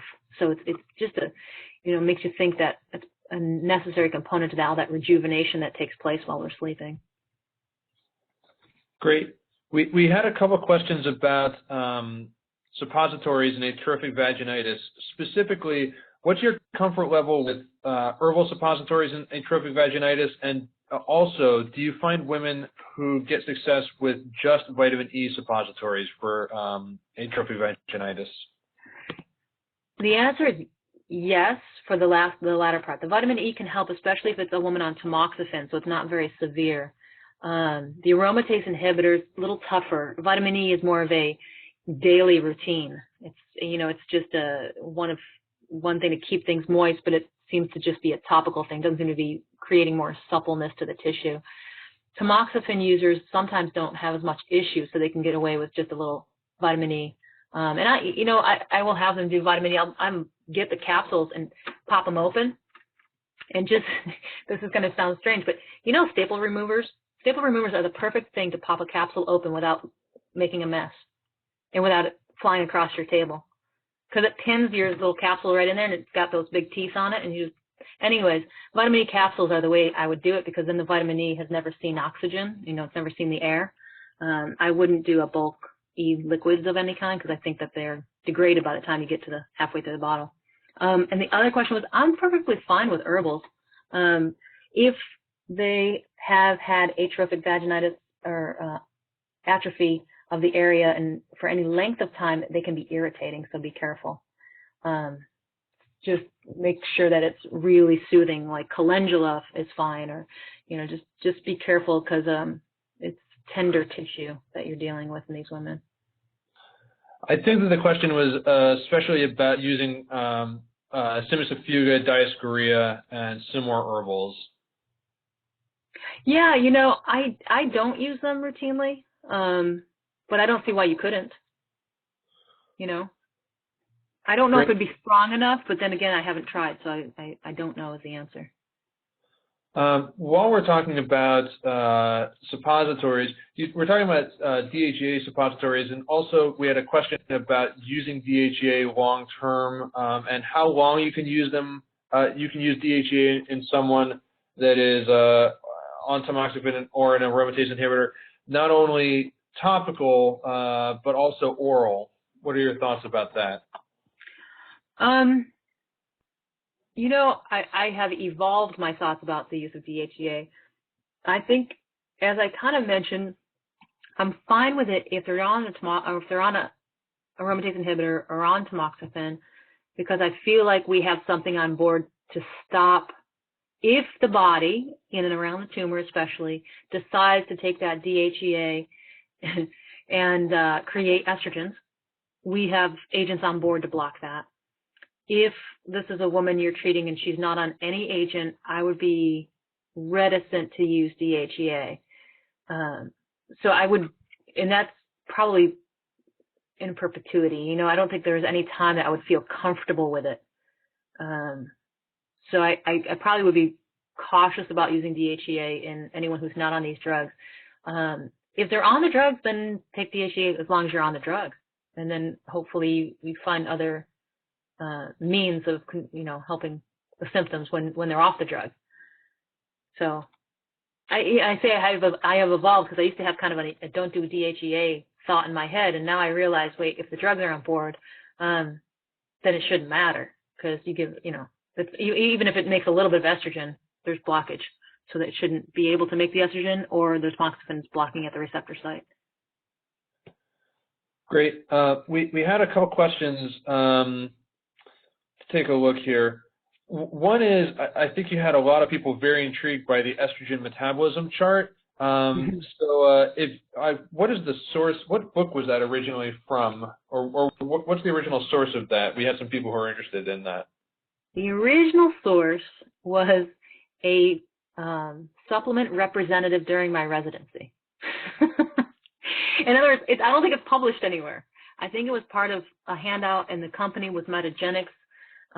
It was their rep. I have no idea kind of where it even came from, but there are certain things I come across, and you know, and I know I'll never find them again, or they're unique, and I just threw it in a file, and I actually found it 2 years later when I was practicing. I was like, oh my gosh, I forgot about this.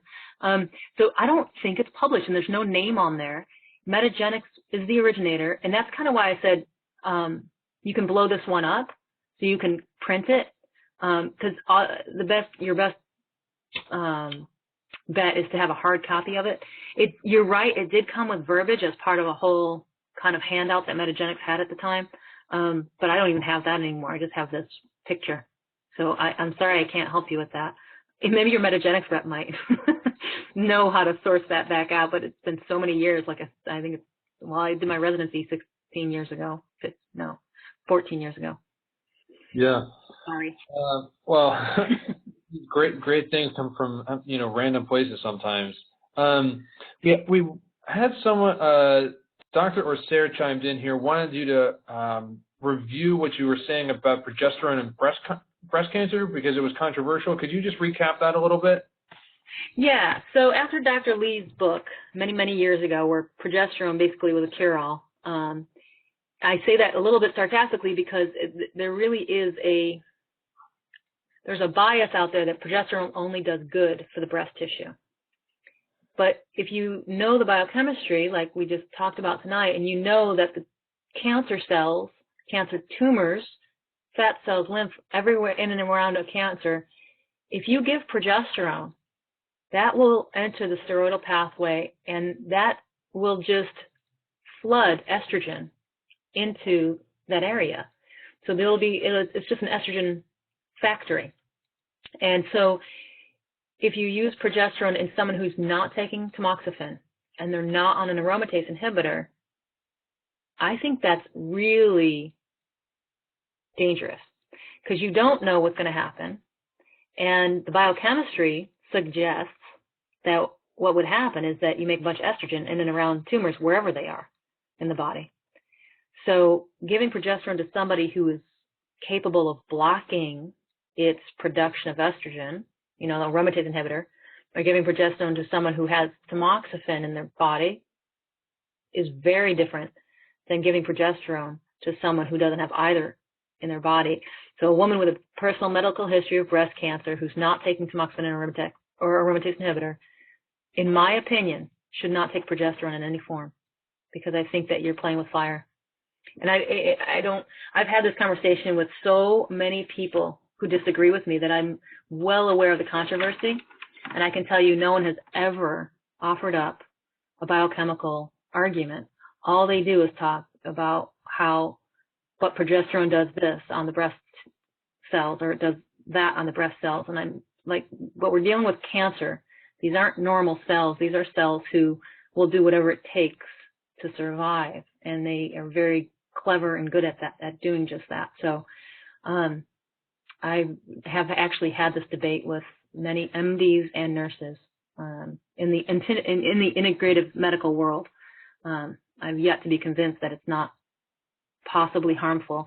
And I have to remind, I had a nice conversation with our colleague Jacob Shore, and he, those of you who don't know Jacob, he's been practicing a very long time. He turns to me and said, you know, our mandate is not flip a coin and see if something is harmful. Our mandate is to first do no harm. So you really have to have evidence of it not being harmful in order to proceed. So it's a very different criteria than maybe it is, maybe it isn't. So that's my full argument on that one. I think a lot of people are really appreciating that. Thank you so much for offering that insight. We have another question here about, we talked a lot about atrophic vaginitis, dyspareunia as a result. How about non-atrophic dyspareunia, especially someone post-chemo on a aromatase inhibitor? What are your, neurogenic pain, what are your thoughts about dyspareunia in that kind of a situation? I'll tell you, on an aromatase inhibitor post-treatment, it can be really difficult. I probably would lean on my physical therapy colleagues. There's a pelvic PT center here, and see if there's anything that they can determine as far as a mechanical means. What's going on exactly? Is it neurogenic? Is it some kind of interstitial cystitis contributing to it? What's going on? So I probably would wait, or not wait necessarily, but try to help the patient sleuth out the diagnosis more than anything, so we can go from there. Other than that, I don't have anything that is a protocol that comes to mind anyway.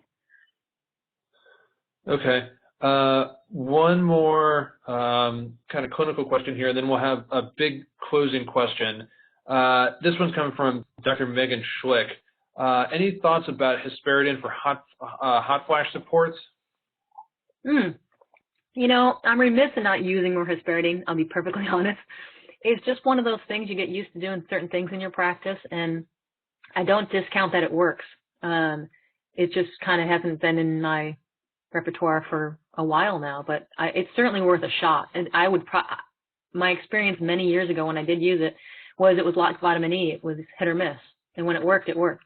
And so it's worth trying for sure. All right, great. One last kind of bigger question, which I thought maybe we would close out on. What about patients who come to us because they don't want to take anti-estrogen treatment or anti-estrogen drugs? How do you work with them? How do you counsel them? What's your approach in those sort of situations? How do you walk them through their options? Well, the first and foremost thing we have to do is make sure that they've done this in a fully informed fashion. In other words, of course, we're naturopaths, so a lot of our patients will come in to us just for the express purpose of avoiding drugs. They need to know the pros and cons and understand what they're refusing if they've never taken it, if they're just, for some philosophical reason or whatever. The most important thing and what helps me sleep at night is to know that the patient is doing this with their eyes wide open. So a medical oncologist has to have been seen, and this has to have been discussed so that they know what they're refusing. That said, I would say most of the time I will ask them to try it and not tolerate it if they don't tolerate it. In other words, some of them are surprised that it doesn't come with the myriad side effects that they read about. They tolerate it better than they thought they would, and then we move on. So I will often ask them to proceed with whatever was prescribed, with an aromatase inhibitor or tamoxifen. They can quit it at any day, and it's an oral medication, so they can stop. And so I use that as part of, why you should take it, because what if you're one of those people who has no side effects? and you just, you know, don't have that, but you gain benefit. I mean, we don't know. So that said, you know, a lot of what I do is good old-fashioned naturopathic medicine wrapped in an oncology wrapper, right? And so you make sure people are exercising, they're sleeping well, you take care of, you discuss with them where's the stress in their life, how are they lowering their stress, how are they handling their stress. So norepinephrine, epinephrine have been shown to contribute to growth of cancers as well. So these are really big factors.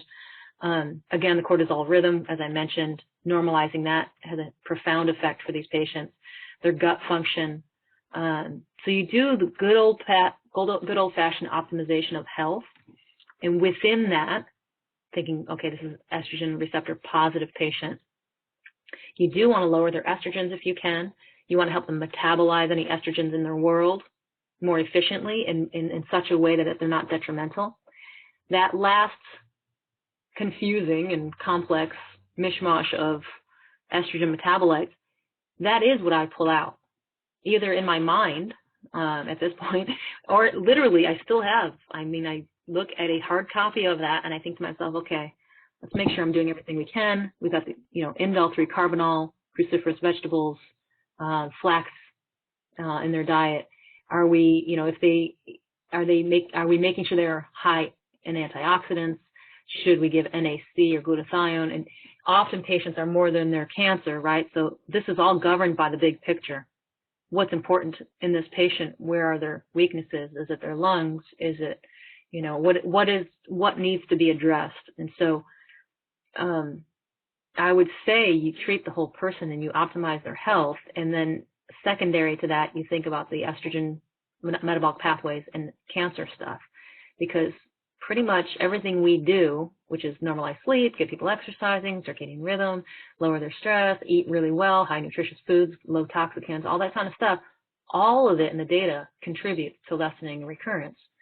So you're, by virtue of doing naturopathic medicine, you'd be contributing compared to nothing. We'll never reach, well, I don't think we'll ever know how we're affecting it. We don't have any of the 40% reduction or 50%. We don't have studies for this. I know researchers at the universities that are trying to get that kind of thing up and going, but to date, we don't have it. So yeah, you know, that one piece of paper, that's why I put it in there, not to create the kind of confusion or anything, but I really and truly encourage everyone to print it and look at it, and then as life goes on and you go to lectures and whatever, you can add to it. But everything you need to do and to know about estrogen and its metabolism is in there. So I was kind of hoping, without giving you a protocol, I would give you a means of thinking about a protocol. That is always fantastic. We always encourage people to think for themselves and figure these things out and actually give them a framework to think in. We have one last question before we close out here. We had a minor question about products. Someone wanted to use post-breast cancer treatments to help moderate, you know, some adaptogenic formula. It has a small amount of horny goatweed in the formula, which has potential to promote estrogen according to natural standard. Do you have any thoughts about that? Yeah, I don't think I would worry about it. I see the question on the side. It was the ITI's cortisol manager. Mm-hmm. Yeah, I wouldn't have a problem with that. I mean, if there's a small amount of a phytoestrogen in a product that would be otherwise indicated, I don't worry about it. You know, whether it's a smidge of licorice or some ginseng, which, you know, you can find in vitro data saying ginseng has an estrogenic action.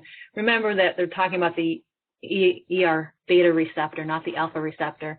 And I just don't think, according to everything that's in the studies, that it's going to have any meaningful effect physiologically to have a smidge. Because remember, you're getting that when you eat food. You know, there's all sorts of phytoestrogens in our whole food diets and our plant-based diets. So I don't think a little bit's going to do anything.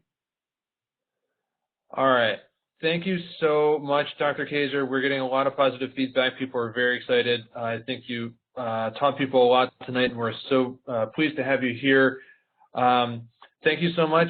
And if you have any closing words, we'll go with that now, and then we'll sign off right here in just a moment. Okay. All right. Thanks, everyone. Everyone, have a good.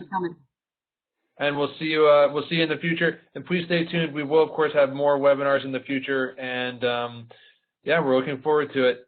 Thanks, everyone, for attending this evening. And please do keep us in mind. Thanks, everyone. Have a good night.